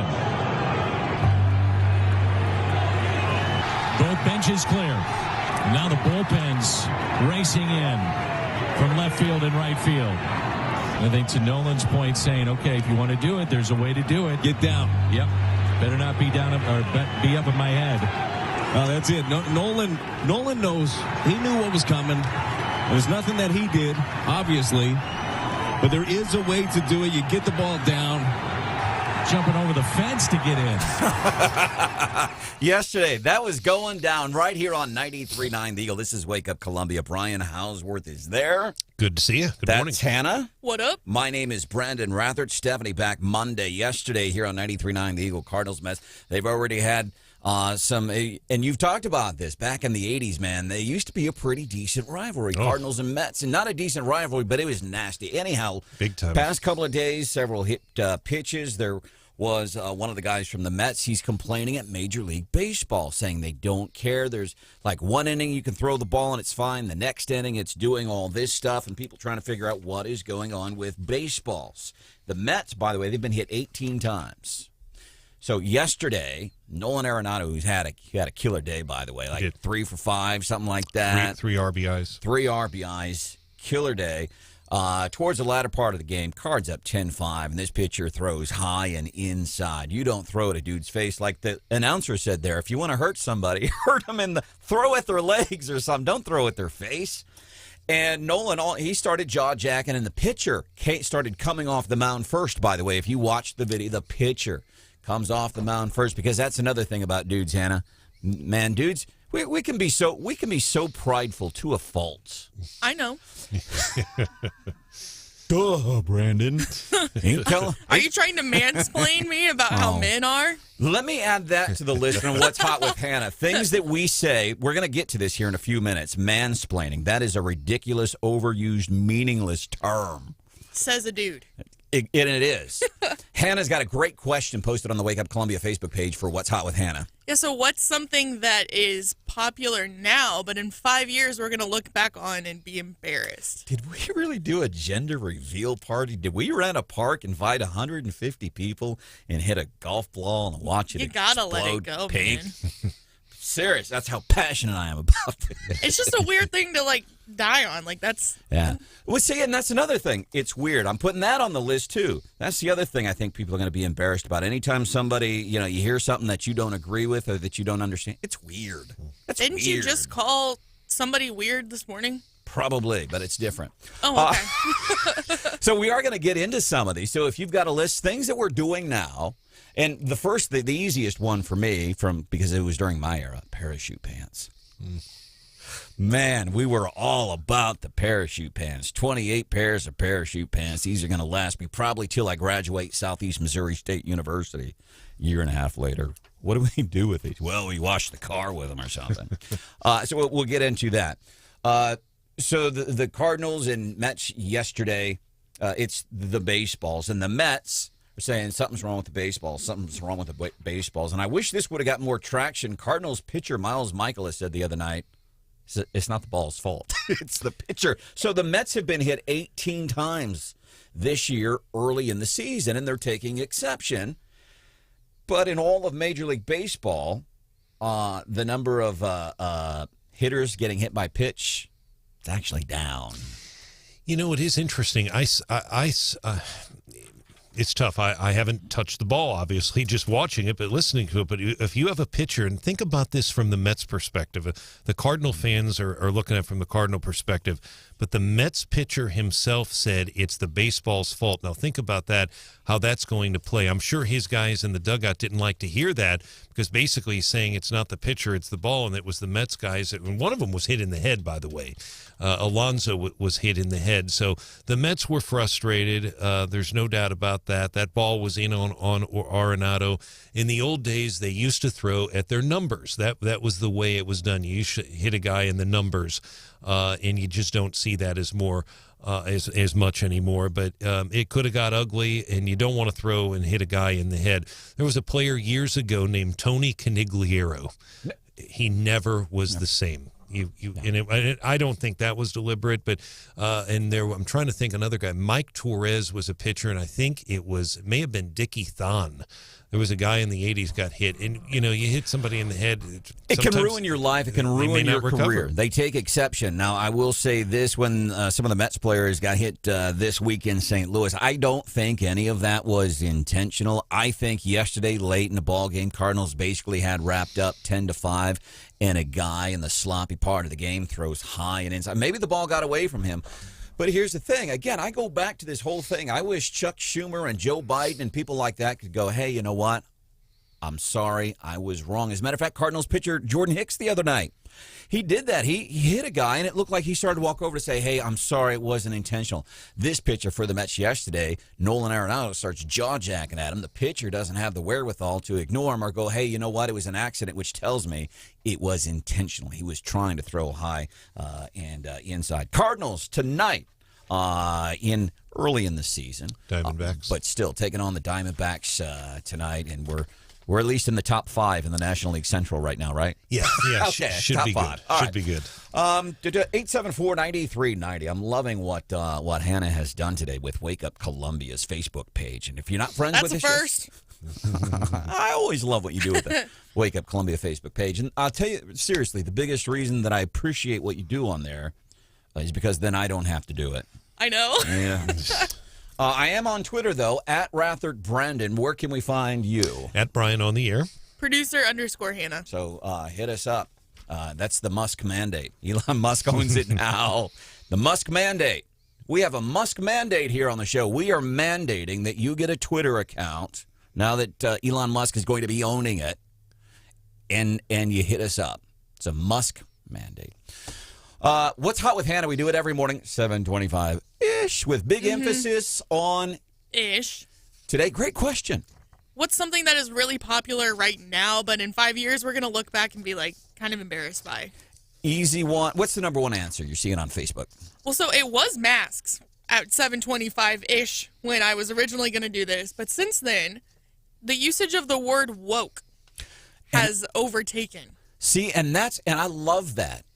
Because this is in line kind of with what I've been thinking with what DeSantis is doing with Disney and Elon Musk and Twitter. People are saying they're tired of the wokeness. Geez, Louise, yes, somebody's upset about the King Tut song from 40 years ago that Steve Martin did. People are tired of the woke stuff, and I've been saying I think we're going to wake up. Hopefully, some of these people wake up and go, man, was I drunk or something? I can't believe all the unicorns and rainbows things that I was hoping for, and especially thinking it's the government's responsibility. I really like Amy's comment. She said Branden's usage of broads and chicks. Although I think if you were going to be embarrassed by that, that should have happened by now. Well, because I think most... seriously, I'm being for real serious. Here we now. go. No, seriously. I say broads and chicks. I just do it to kind of poke at Stephanie and Hannah. I don't refer. When I go around and actually talk, I mean, I don't call my mom a broad. I call her a lot of things. I don't call her a broad. I don't talk like that. I just do it to, I'm needling, I'm trolling Hannah and Stephanie. And honestly, I don't think that way. Okay, can I go back to being myself again instead of being serious? Yeah. I was having a conversation in the office with somebody. I get kind of flirtatious around the office. Yeah, especially with HR, which I don't understand. The HR, there's only one and it's the HR gal. I mean, but I told her, because I'm trying to change, it's just flirtatious and we're cool. And I always say, if I'm making you, no, it's cool. And I said, I'm working on trying to be less Brandenish. I'm working on being less Brandenish. Other things that people are saying, things that we are going to be embarrassed by. I think masks. We should be embarrassed by masks. Number one, the people that still wear them outside, the people that are still wearing them. But especially in the light of, you know what? The masks really did very, very little. They really do very little. And that's the truth. You look it up and listen, you're going to find something. Well, here, I've got a story that says they do work. And then I'll send you 100 stories. No. They don't work. I'll send you audio of officials in the White House and in D.C. going, yeah, we know they don't really work. I wholeheartedly agree with Amanda's comment. She said mullets. Mullets have made a comeback, and I am not a fan. Especially a lot of, I see it more with like high school boys. They're like getting perms in their mullets. That's what we did back in the 80s. It's so weird to me. And it wasn't just a perm, but you'd get your mullet. And by the way, it was way before Billy Cyrus ever made a mullet famous. You did the mullet, and then you would get, and it wasn't just a perm, but you got a spiral perm, so it was more like the sideways perm. So it was. I have pictures. I know, I've seen them, and they are traumatizing. I'm adding this to the list of things we're going to be embarrassed about. The use of the phrase mansplaining. We're going to go look back and say, man, that was dumb. Anytime a guy tried to help me, we called it mansplaining. That's bull. Just because somebody's trying to help, that's not mansplaining. Somebody trying to be helpful, be a gentleman, trying to be helpful, my opinion. Gender reveal parties, did I cover that one yet? You've covered it a couple times, yeah. I think, for me, there's probably going to be certain TikTok trends that we're like embarrassed by, like the cringy dances and stuff that people do. Sheila says unnaturally or wildly colored hair. I could see some of that. Now, for years, don't tell anybody this, Hannah. We're talking about things that, and you can do this on the Wake Up Columbia Facebook page, things that we're doing now 5 years from now, we're going to look back and go, oh, God. Bell bottoms, I think, would be my dad's generation. Even though those have made comebacks several times over the years. Yeah, they're kind of popular right now. Yeah. I used to, because I was balding at a very early age, I had a hairdresser, stylist, whatever. She wasn't a barber. And if you're watching on YouTube. I was just, okay. Just yesterday, I was telling a friend of Wake Up Columbia in the office, I was like, every time Branden mentions his hair, he talks about how he used to frost his tips. And he does the same hand motion every time he says it. And you just did it. And I don't know why I do that. I frosted my tips. By the way, I want to give a shout out to people listening in other parts of the country this morning, watching, I think, on our YouTube channel. Go to YouTube, 93.9 The Eagle, pop it up on your smart TV. Everybody running around the house can get the latest local news and stuff while we are getting ready. But I want to say hello to Sandy, who is in the Black Hills of South Dakota. And also want to give a shout out to Dave, who is on the beach in Florida. Even sends a picture of him chilling. He's at Rosemary Beach, Florida. We appreciate you guys watching on YouTube. All right, I want to do this because there's some good ones coming in. Things we're doing now that we're going to be embarrassed about 5 years from now. We're going to have more of that coming up here in just a few minutes. Also, big event happening this weekend in Jefferson City. We're always talking about get involved, do something, go around and hang out with other people that are trying to get involved. There is an opportunity coming up this weekend in Jefferson City. I thought you might be kind of interested in it. So we'll let you know the deets on that. It's coming up 7:53. We'll do that for you here on 93.9 The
This show includes language and or cultural stereotypes that are inconsistent with today's standards of inclusion and tolerance and may offend some listeners. But not you. You get it. 93.9 The Eagle.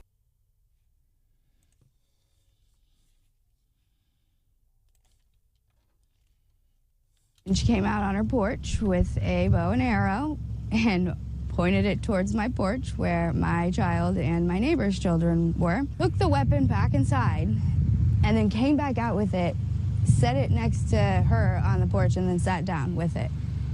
And then the cops showed up. That's the mom in Sturgeon. ABC 17 reporting that a woman arrested. Apparently, where they live, one of the dogs is out. And the woman even told ABC 17, says, that woman's always been friendly with my dog. She says the dog got off on the collar. So apparently the woman goes in the house and brings out a bow and starts pointing it at the dog. One of the little kids around. Not cool. The woman who did that is charged in this case. She is from Sturgeon. Boone County Sheriff's Department suspects 37-year-old Rachel Linder did not want the dog in her yard. Deputies later determined the dog was not menacing or damaging anything. Welcome into the show. This is Wake Up Columbia. Leg warmers.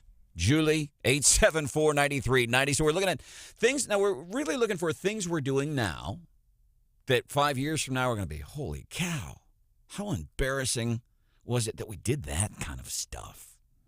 But going back to the 80s, leg warmers. Julie, appreciate that. 874-9390.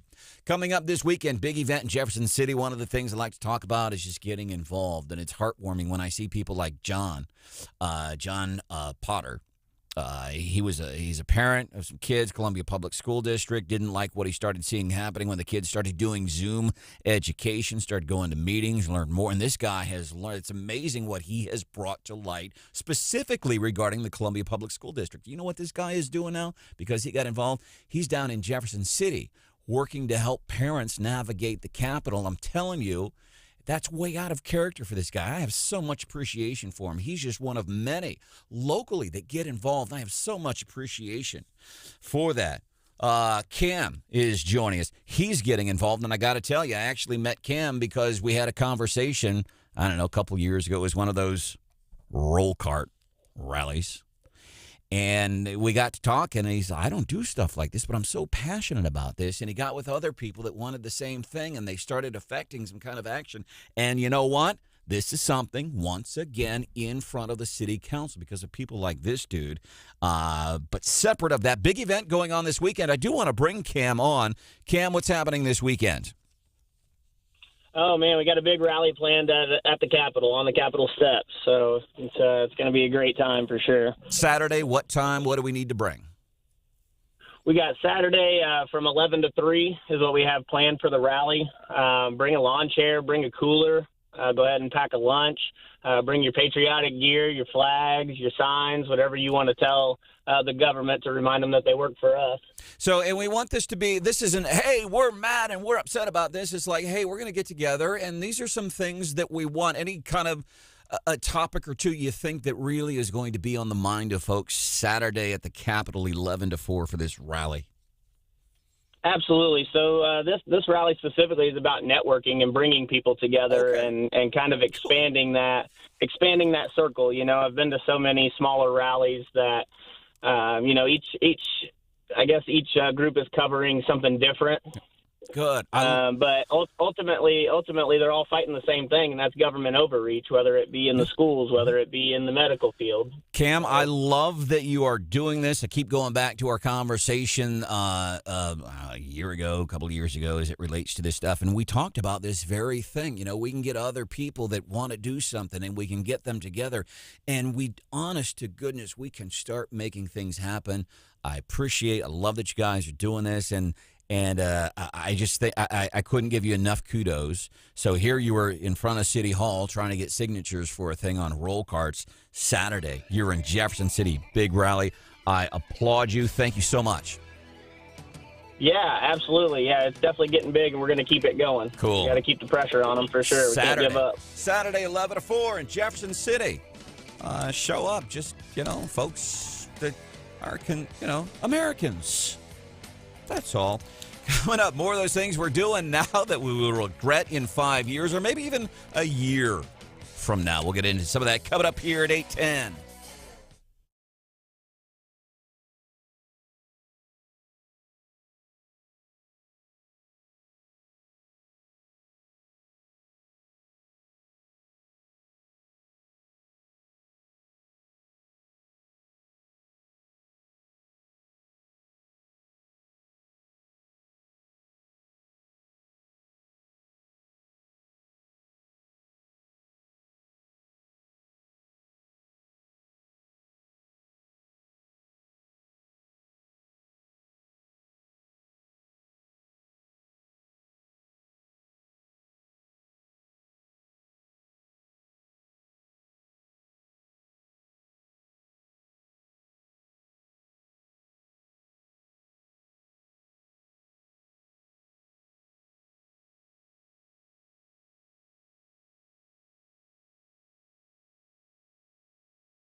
Shrinkage in the economy.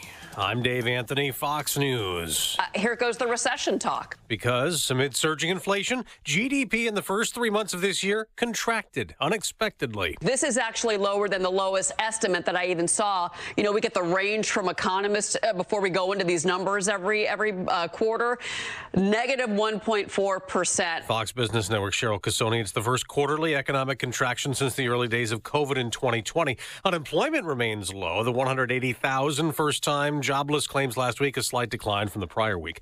Moderna wants to jab babies, filing for the first government approval to give a COVID vaccine to very young kids. Moderna has submitted data to the Food and Drug Administration, hoping to prove its 2 low-dose shots can protect kids younger than 6 years old. As of now, only children older than 5 can be vaccinated in the U.S. with Pfizer's vaccine, which leaves about 18 million kids younger than that unprotected. Fox's Tanya J. Powers. President Biden will speak again this morning in support of Ukraine. He's asking Congress for more military and humanitarian aid and the power to seize Russian assets as invasion punishment, but Russian leader Vladimir Putin is warning of consequences for those who intervene. Our retaliatory strikes will be lightning fast. We have all the tools for this, things no one else can boast of having. The Homeland Security Secretary will be questioned next hour at another House hearing on the expected surge of migrants when the Biden administration lifts a COVID-era policy that blocked some from entering here illegally. Alejandro Mayorkas told lawmakers yesterday they have a plan to handle it. He clashed with Congressman Ralph Norman. You're an ideologue that thinks letting anybody in under any circumstance is okay. And this country will pay a price as has never before. Congressman, you have so grotesquely mischaracterized my position.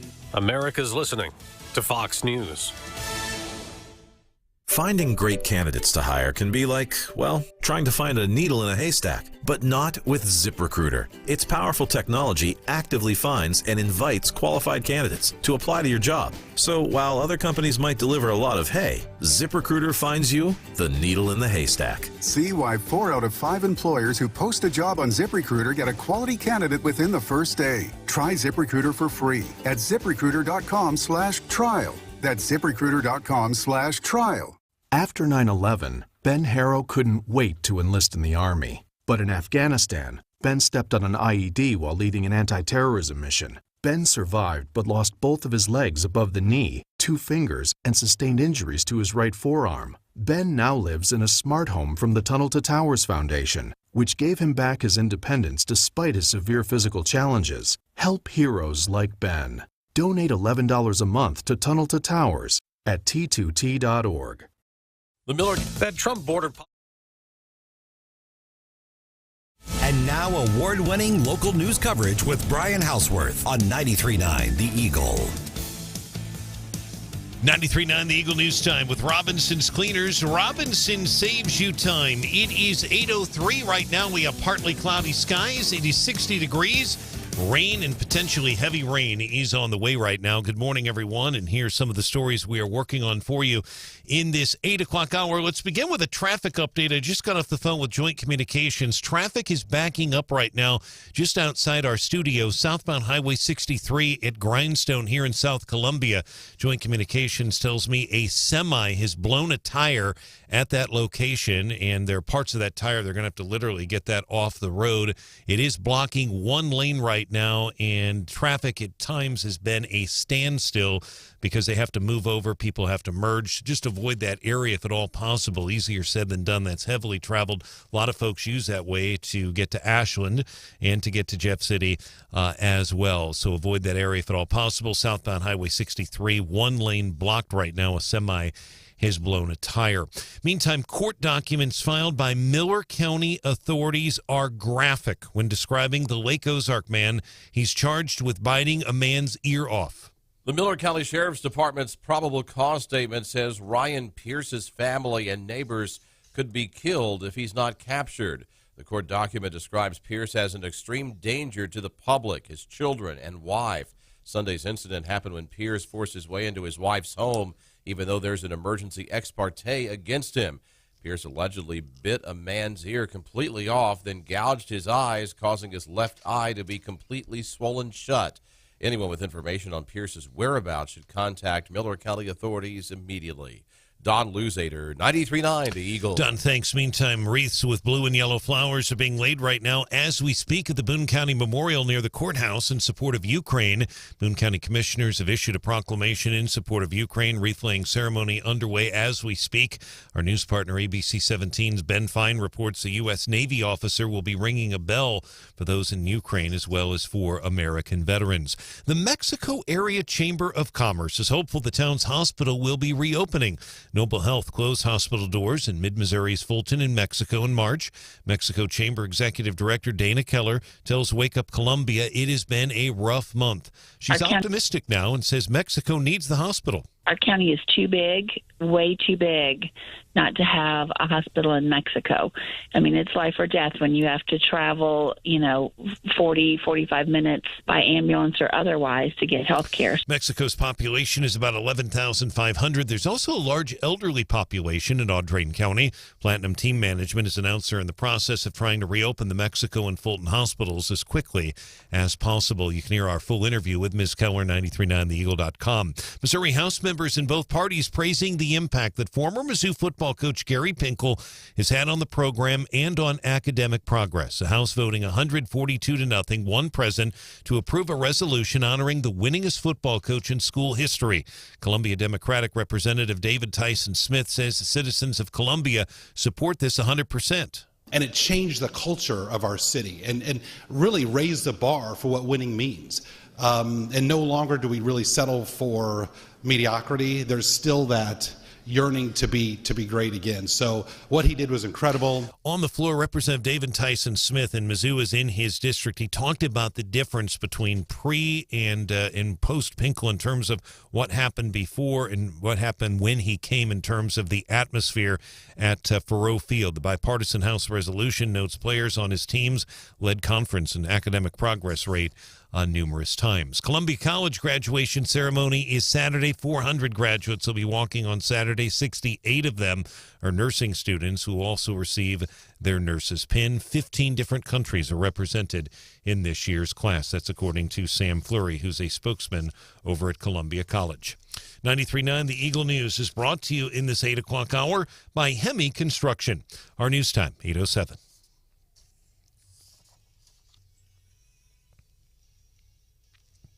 Turning our attention now to sports. The Cardinals beat the Mets. I almost said the Arizona Diamondbacks. That game isn't until tonight. The Mets 10-5 at Busch Stadium.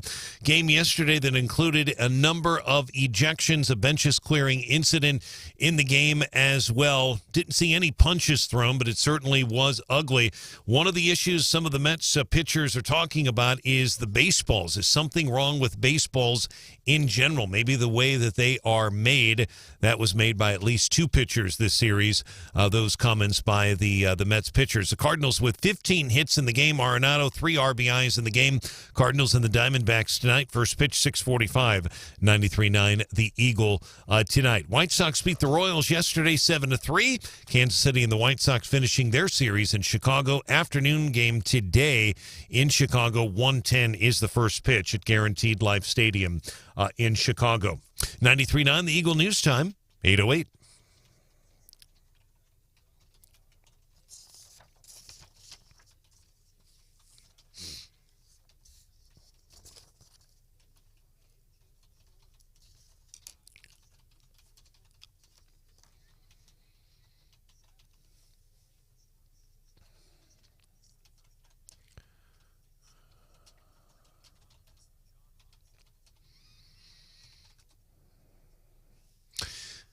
John, thank you. Right now we have partly cloudy skies, 61. Traffic check with MidmoHires.com. Local companies are looking for local people. MidmoHires.com to find a job or post your job opening today. Again, Joint Communications telling us a semi has blown a tire on southbound Highway 63 at Grindstone in South Columbia. One lane is blocked. That is according to Joint Communications, and traffic has been backing up. So if you're in that area, can give us a better description about what has happened. Hopefully they'll be able to get the wrecker out there soon. They got to fix a flat tire and get that off the side of the road as well. If you're in a better position to give us a report, let us know. 573-874-9390 is our number. I'm Brian Hauswirth, 93.9 The Eagle.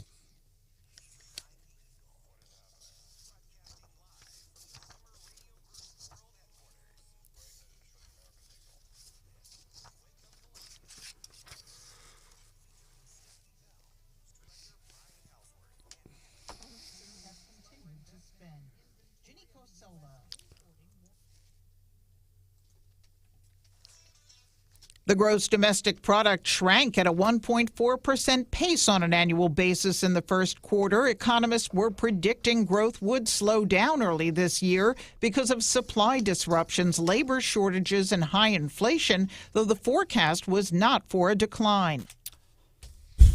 Wish we had better news, but this is not unexpected. We know this.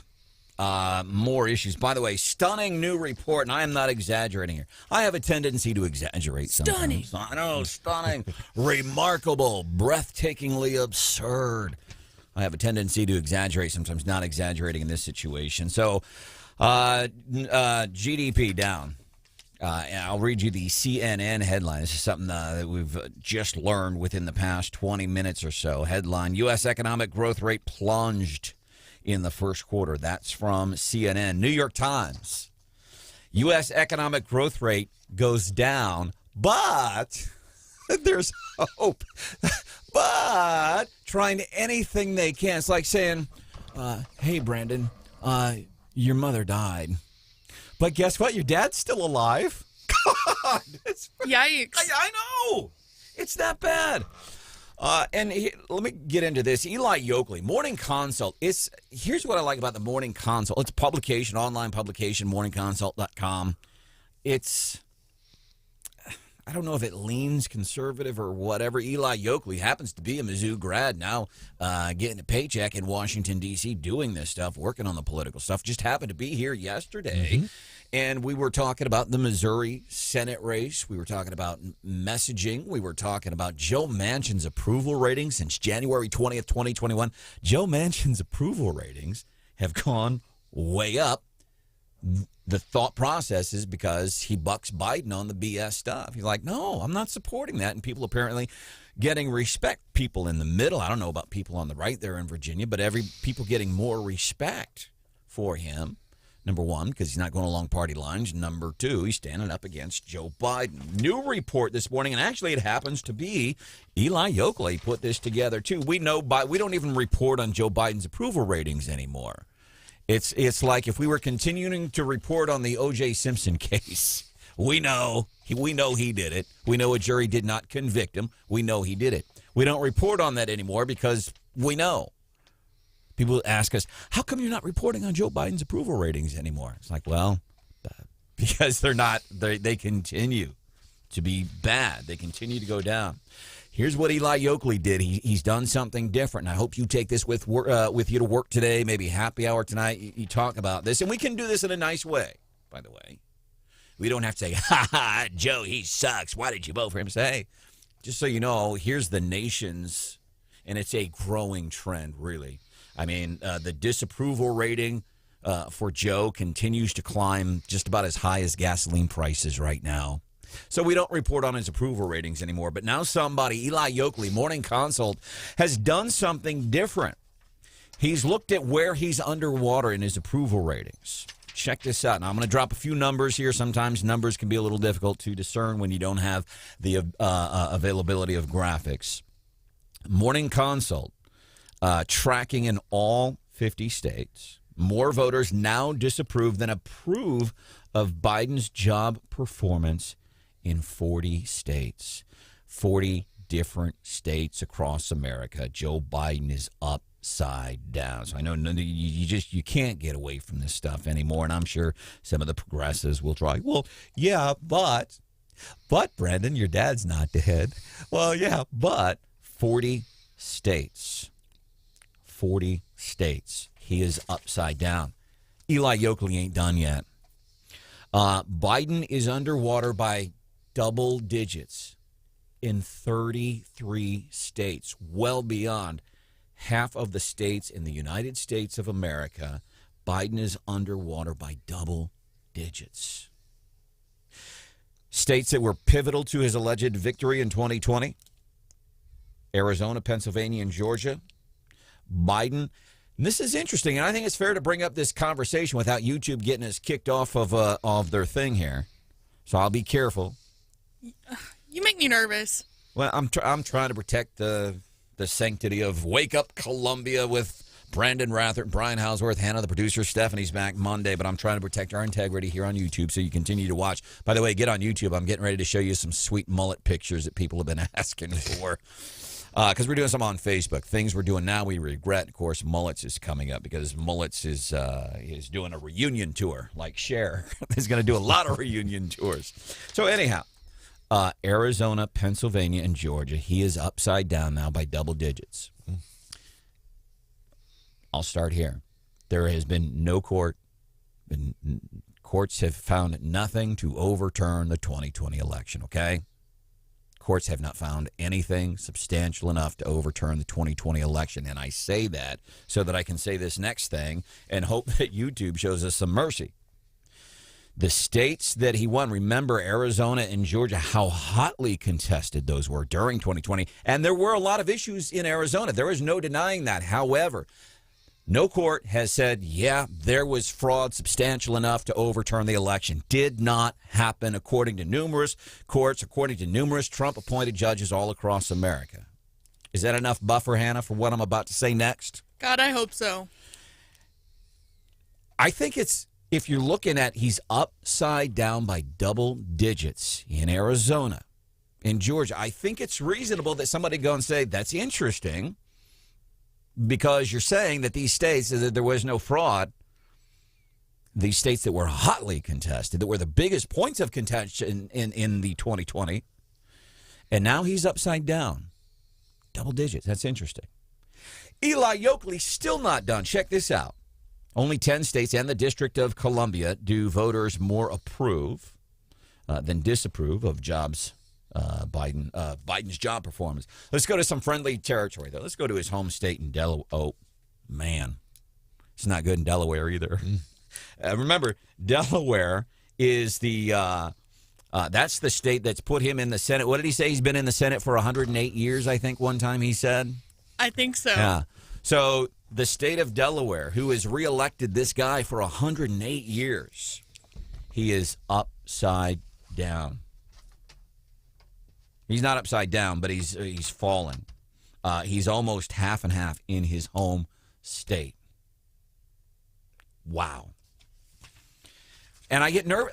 Listen, I don't really take any glee in reporting these dismal numbers and as they relate to the new GDP numbers coming out today, and they look just as bad as we thought. But I think this is an opportunity where, we can go to those people that don't know where they are politically, where we can go to these people that are regretful Biden voters and say, listen, gas prices, the housing market, Afghanistan, the border, NATO, who said our sloppy pullout in Afghanistan is one of the reasons Putin invaded Ukraine, which is why our gas prices are high now, gas prices that had already been going up since January 20th of 2021. And these are all facts. And you can tell these people when you're having conversations that don't know where they are politically.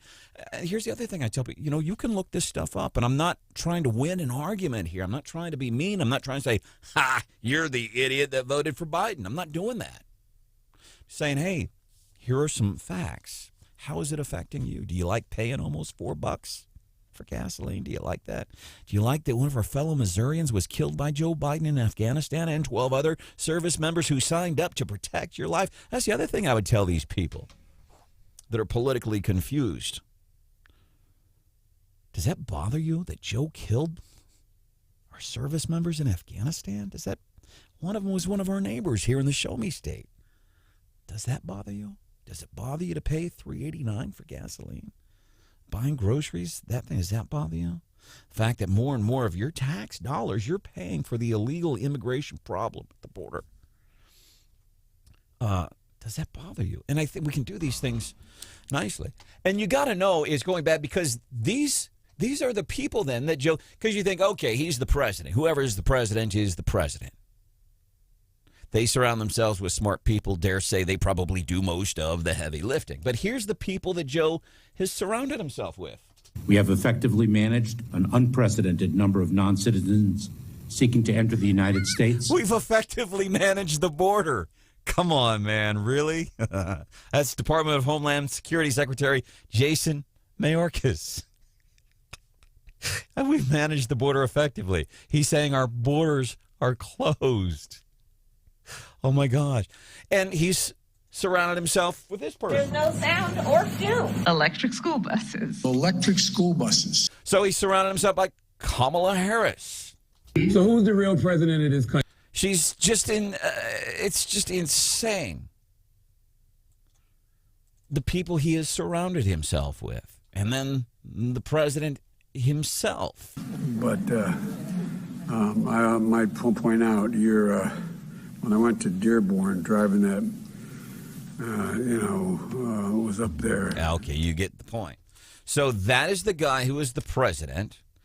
He has surrounded himself by people like Kamala Harris, who, when she explains the Russia and Ukraine situation, doesn't know enough to say, well, here's the history of Russia and Ukraine. Here's the history of Putin as it relates to these things. No, she explains this.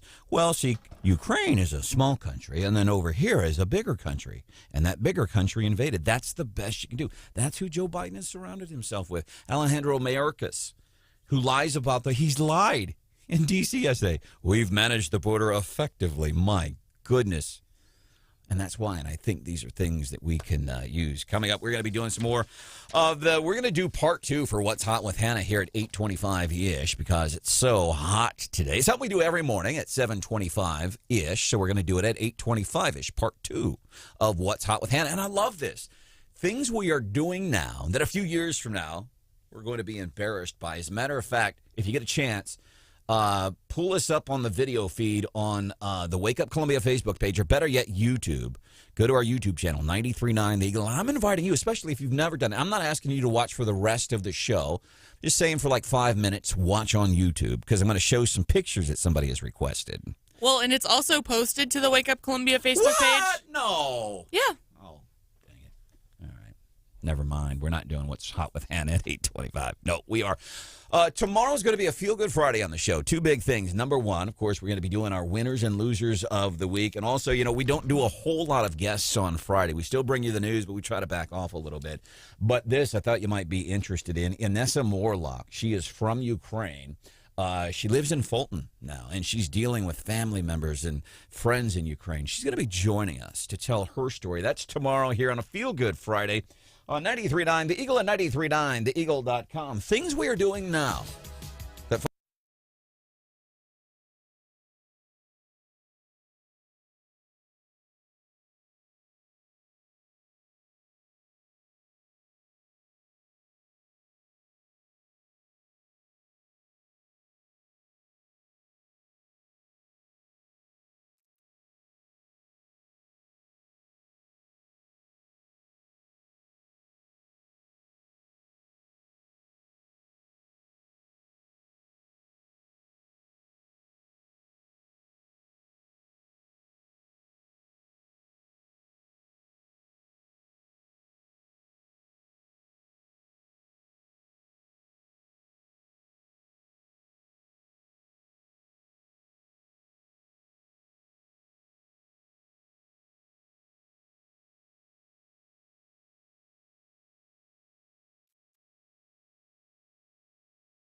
The power of local talk. Wake up Columbia with Branden. 93.9 The Eagle. 8:28, welcome into the morning bell. So the economy has hit its worst quarter in a couple of years now. Record high inflation, labor shortages. It's interesting how different news outlets are covering it. So that's the headline from Fox News. Economy hits worst quarter. We've got CNN who's showing some truth. The U.S. economic growth rate plunged in the first quarter. New York Times, the rate goes down, but the U.S. economy shrank last quarter. And by the way, this is interesting too. The Associated Press and the New York Times are both using the word shrink, the shrinkage factor. Remember that Seinfeld episode on shrinkage? It's apropos here. It shrank. No, it didn't shrink. It retreated. Like a box turtle. Just doop. Oh, man, come on. That's what the economy is doing. It's retreating. I'm talking about the economy. Hannah, get your mind out of the gutter. It retreated. It's interesting. You see this, the New York Times and the Associated Press are both using the word shrank. Like they were swimming in a cold swimming pool, and it shrank. No, we ain't swimming in a cold swimming pool, man. We're swimming in Joe's world, and everybody is hurting, man. Hurting. Coming up, seriously. So to kind of distract ourselves from more bad news, by the way, we still have another, 2 years of this at the very least. And if Joe dies, guess who becomes president? It's not much better, man. So we're going to look at some things we are doing now that we're going to regret 5 years from now. Also, big day on the Capitol for one of Mizzou's winningest football coach ever. That's at 8:35.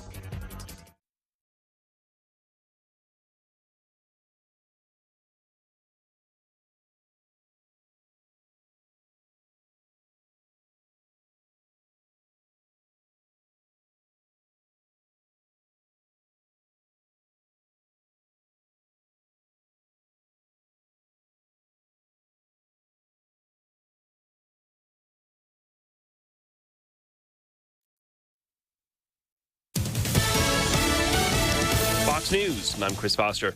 The U.S. economy shrank last quarter at a 1.4% annual rate. Economists were predicting growth would slow down early this year because of supply disruptions, labor shortages, and high inflation. Economists believe the economy is still on solid ground because consumers and businesses have continued to spend. Fox's Ginny Casola.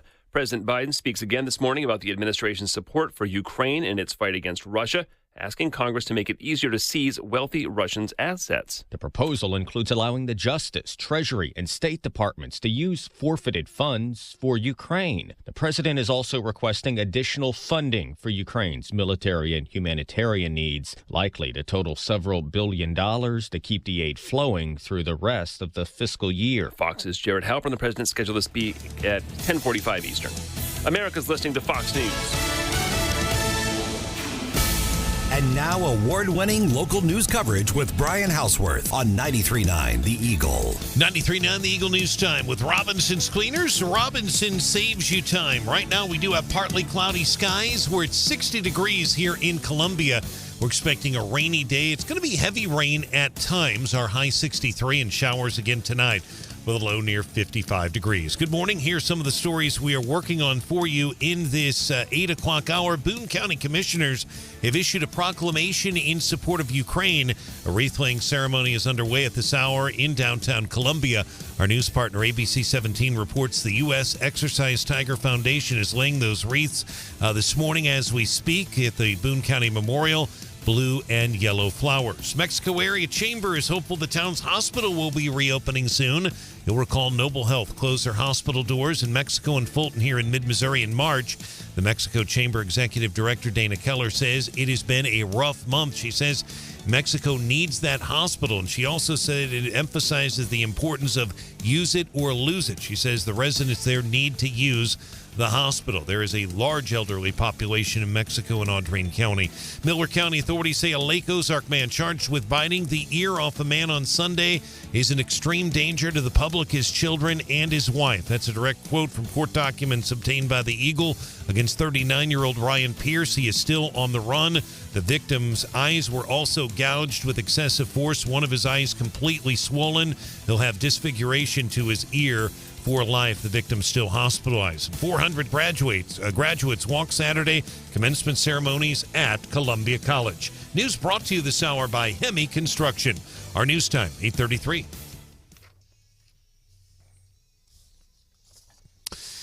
In sports, Mizzou House members in both parties praising the impact that former Mizzou football coach Gary Pinkel had on the program and on academic success. Representative David Tyson Smith of Columbia, one of those on the House floor, talking about the job that Gary Pinkel did in the winning program and the culture and the excitement here in Columbia. The bill was sponsored by Representative Curtis Gregory, who is from Marshall, a former captain of the team.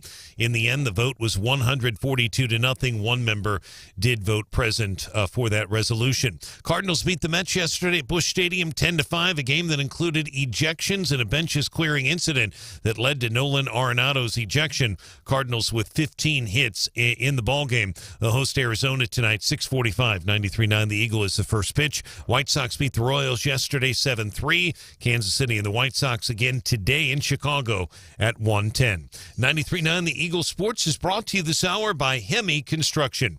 Our news time, 8:34.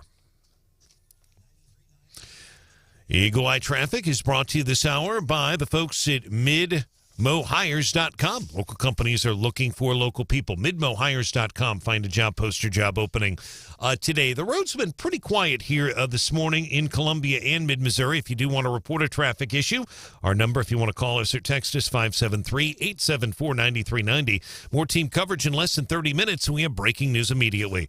I'm Brian Hauswirth, the 93.9 The Eagle.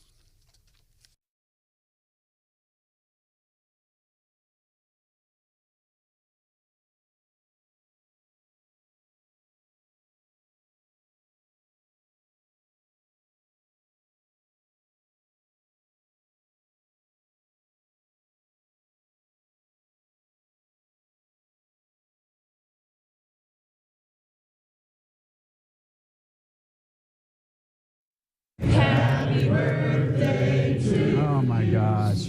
Happy birthday to you. Gary Pinkel, legendary Mizzou winningest football coach in Mizzou history, capital yesterday. Happy birthday, Coach Pinkel, regular guest here on Wake Up Columbia on 93.9. The Eagle, by the way, I am Branden. Rathert, Brian Hauswirth, Hannah, the producer, is here. Steph, back on Monday. Gary Pinkel's 70th birthday. And some folks singing to him at the Capitol, but he wasn't just there for his birthday. No, it was a big deal, and it's one of those, especially at this time of the year, it's nice to have something that unites the two parties. You really couldn't tell who was a Republican or who was a Democrat on the dais, or who was a Republican or a Democrat on the floor, and a chance for people on both sides to really reflect of their memories. I was not aware this was going to go on, and it's a real tribute to Coach Pinkel. Is the resolution says pretty basic, and I'll link to it shortly on the website. It's a basic resolution, 3 pages. Winningest coach, not just here, but at Toledo, and only 2 other coaches have been able to do that. Bear Bryant, of course, he had success at Alabama, of course, enormous success. He also was the winningest coach, and still is, at Kentucky. And then Spurrier at Florida and Carolina. So that's pretty unique. And the players were all there. A lot of his players were there, too, which was tremendous. And one of the big things, one of the reasons I respect Coach Pinkel is because the stuff, it's beyond football. It's supporting his guys. And he tells some of these stories, these neighborhoods over the years that he would go into and recruit. Like, say, hey, Coach, when you get out of the car, there's going to be some people that will escort you into my house. You mean, you like the cops or something? No, street thugs will walk you into my house and protect you from the other street thugs. I mean, so he's passionate about that stuff. Gary Pinkel won more games than any other Mizzou head football coach, won 117 of them. The next closest guesses? Don Farrow. was going to say, Onofrio was in there. Onofrio had on and off success. I mean, boy, they had the Giant Slayers back in the 70s. One thing that was said yesterday on the floor that I thought was interesting is that when Gary Pinkel took over as the coach, and I believe this was Curtis Gregory that said it, or it may have been Representative Mark Ellebrock, who's over in Clay County, or both. But the parking spot where the coach parked at said head coach. It didn't give a name because it was considered just kind of a revolving door, and that obviously had changed. But just an amazing event, and Mike Kelly was there, Mike Alden, a lot of other people there too. Whatever happened to? I wish we'd go back to the W.J. Monolaw era. Remember when he was coach at Mizzou? He had, I think, second highest winning percentage of any Mizzou football coach. All the days of W.J. Monolaw. Boy, I don't remember. That's because he coached from 1906 to 1908. Glad you could be here. I want to do this one thing because he said this. I think this is pertinent, and we can apply this to other things in life. Coach Gary Pinkel chatting with our buds at ABC 17. What a coach does is he unites people, trains to be better people, to be better competitors, and all the things that we did within our program. And those guys and my coaches are the ones that deserve, the recognition for winning. I mean, I was just a component of that. And so, but I'm deeply, deeply honored, and it'll be emotionally very difficult for me to get through it. If you saw me today. So he said coaching is getting people together on the same page. Hey, all of us, we agree. We're here. This is here's our goal. All right, let's go. And that can apply to so many things. How cool was that? In one game away in 2007, there was one game where Mizzou was actually the number one team in the country. Everybody's just a crazy season. They weren't even ranked at the beginning of the year.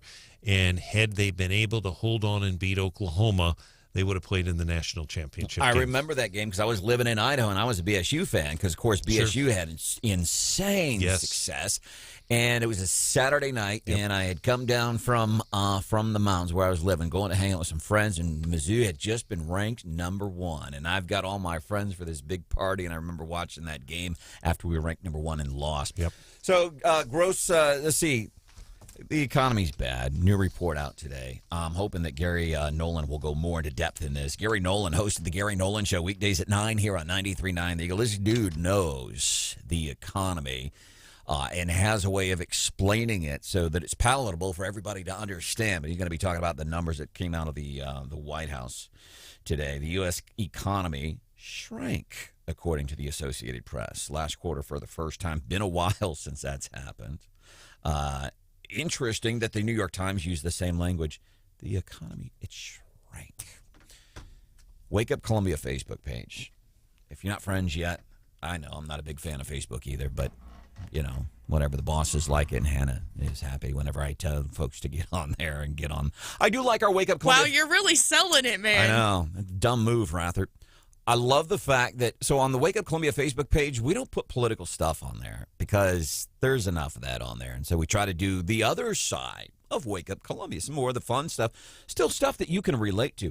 Hannah's asked a great question this morning. So what is something that is popular right now that in 5 years we're going to look back on and be embarrassed by, shake our heads at? What do you see kind of top couple of answers? So masks is one.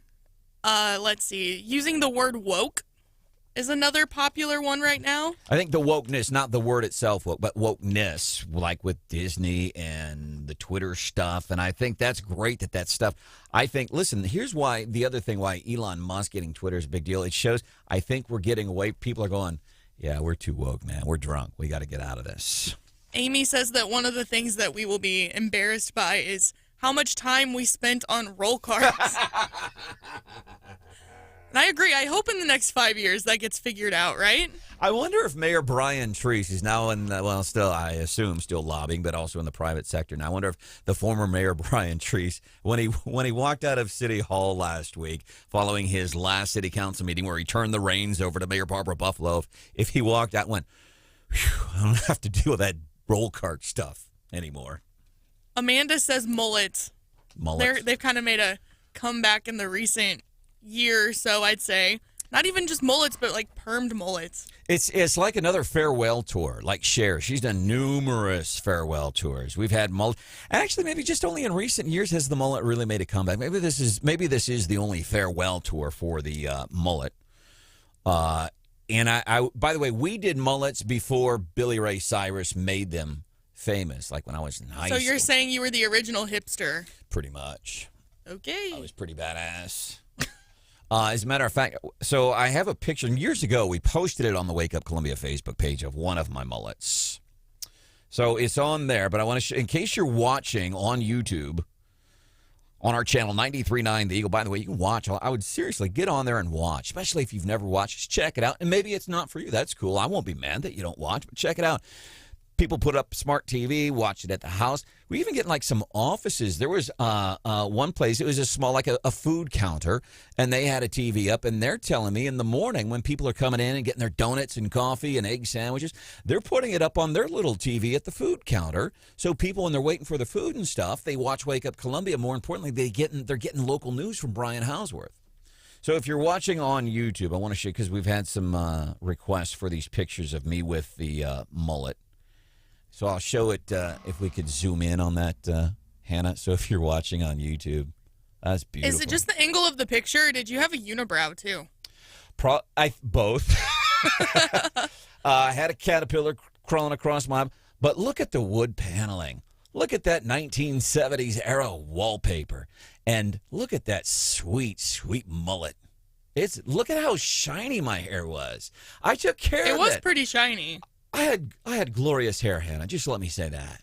It was glorious. Well, then the other thing Hannah did, apparently, and I didn't know this, but apparently she's also posted, she built a montage or a collage. No, so this was from back when we posted a bunch of throwback pictures towards the beginning of the pandemic. People were sharing like their old high school pictures for like the class of 2019 or whatever it was. And so I just reposted that from a couple years ago. So, again, I'll hold this up if you're watching on YouTube. And if you miss it right now, you know what? Wake Up Columbia, it lives on YouTube forever. You have a lot of notifications. Do I? I don't know how to work this dang thing. I've only had it for 5 years, Hannah. Give me a break. I'm still learning it. What are you going to do when you have to get a new one? Freak out. Yeah. So you'll see if you're watching there on YouTube, you can see those. What did we just see? I hope I didn't show my address again. That's a mistake you only make once, right? Yeah. But you can see not only the mullet, but the muscle shirt, man. Whoa. What I like about that picture is it's like your mullet at 3 different stages of your life. Yeah. You had that thing for a while. Well, yeah, because the styles would change and evolve. Some things. Now, here's what's on my. Hannah said, what's on your personal list? Things we're doing now you think that we'd be embarrassed by a couple of years from now? So not TikTok as a whole, but there's like certain TikTok challenges or dances that I think are cringy already. But I think in 5 years we're really going to think that they're cringy. My list, mansplaining. Not the idea of mansplaining when people use the phrase mansplaining. Because I think it's easy whenever somebody's, hey, look, can I help you with this? People think, well, you're mansplaining. No, I'm just trying to be a gentleman. That's all. Oh, Eric added one to my list for me, and I agree. He texted us at 874-9390 and said fake meat. Yeah. I think that too. I don't know. I haven't tried the fake meat or anything, but I think people are, why are we eating fake meat? Because we know fake is never as real as the good thing. Well, and it's funny to me because the same people who talk about how they only want natural foods and no GMOs or chemicals, they're the ones eating fake meat. It's like that was processed by a bunch of crap to taste like meat, and you're going to tell me that that's healthy. By the way, is it Beyond Meat that's based here in Columbia? I think that's the right name. And they're actually right by the Zimmer Radio Group. And when they first started, we'd ask them, like, hey, man, can we check out your place? You want to come on and talk about what you're doing? Because they got nationwide attention. It's a big deal for people that care about fake, incredibly processed stuff. And we asked for a tour, and they said no. We asked them, come on, hey, the nation is excited about what you guys are doing. And they said no. But you drive by the place, and it smells like a mixture of cereal and dog food. That's what it smells in the processing. I'm not saying that's what fake meat tastes like, but I think that's what it smells like, and that's to speak to no issues of the quality of the fake meat. Again, I've never eaten the stuff, and they're bringing John. I appreciate the heck out of them, and the innovation that's doing this has got folks excited about it. But that right there, that's what, and I'd be willing to try it. I really would, just to say I've tried it. But man, I drive by that place, and it's a mixture of not just cornflakes. It's a mix. It smells like cornflakes and dog food. That's an interesting mix. But, I mean, I've had it a couple times. I don't think it tastes bad or anything. It's just, why wouldn't you just eat the real thing, in my opinion? Exactly. Coming up, maybe we'll dip into the 93.9 The Eagle listener mailbag here on 93.9 The Eagle. Man, you guys are throwing some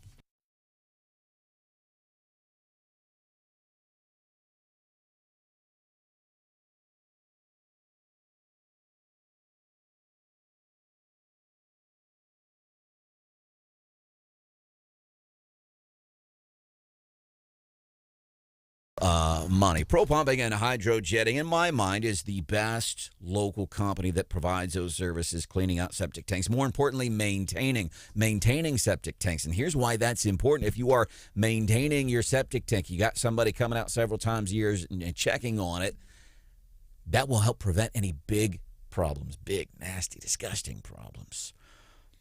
I happen to believe, because of the people that work at Pro Pumping and Hydrojetting, and because of the people I've talked to that have utilized their services, and because I worked with them for a day, I believe they're the best at what they do. But here's how they save you money, too. Incredibly advanced. They have one of those cameras that'll go into the sewers and all that stuff, and here's how it saves you money. Because we see this. People will go out, we don't know what the problem is, we're going to have to troubleshoot, we're going to have to start, it's not that, it's not this, it's not where, and man, the time you get to paying the bill and you look at the billable hours, my goodness. But they have one of these like snake cameras at Pro Pumping and Hydrojetting. They put that on some of these jobs right away, and boom, right away it can determine what the problem is. We go in and we fix that, and that's how that saves you money, because you're not spending all that money on somebody trying to fish around and figure out what's happening with your septic tank, sewer, lagoon, what have you. Check them out, Pro Pumping and Hydrojetting, pro-pumping.com.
Local opinion? We've got your back. Wake Up Columbia on 93.9 The Eagle.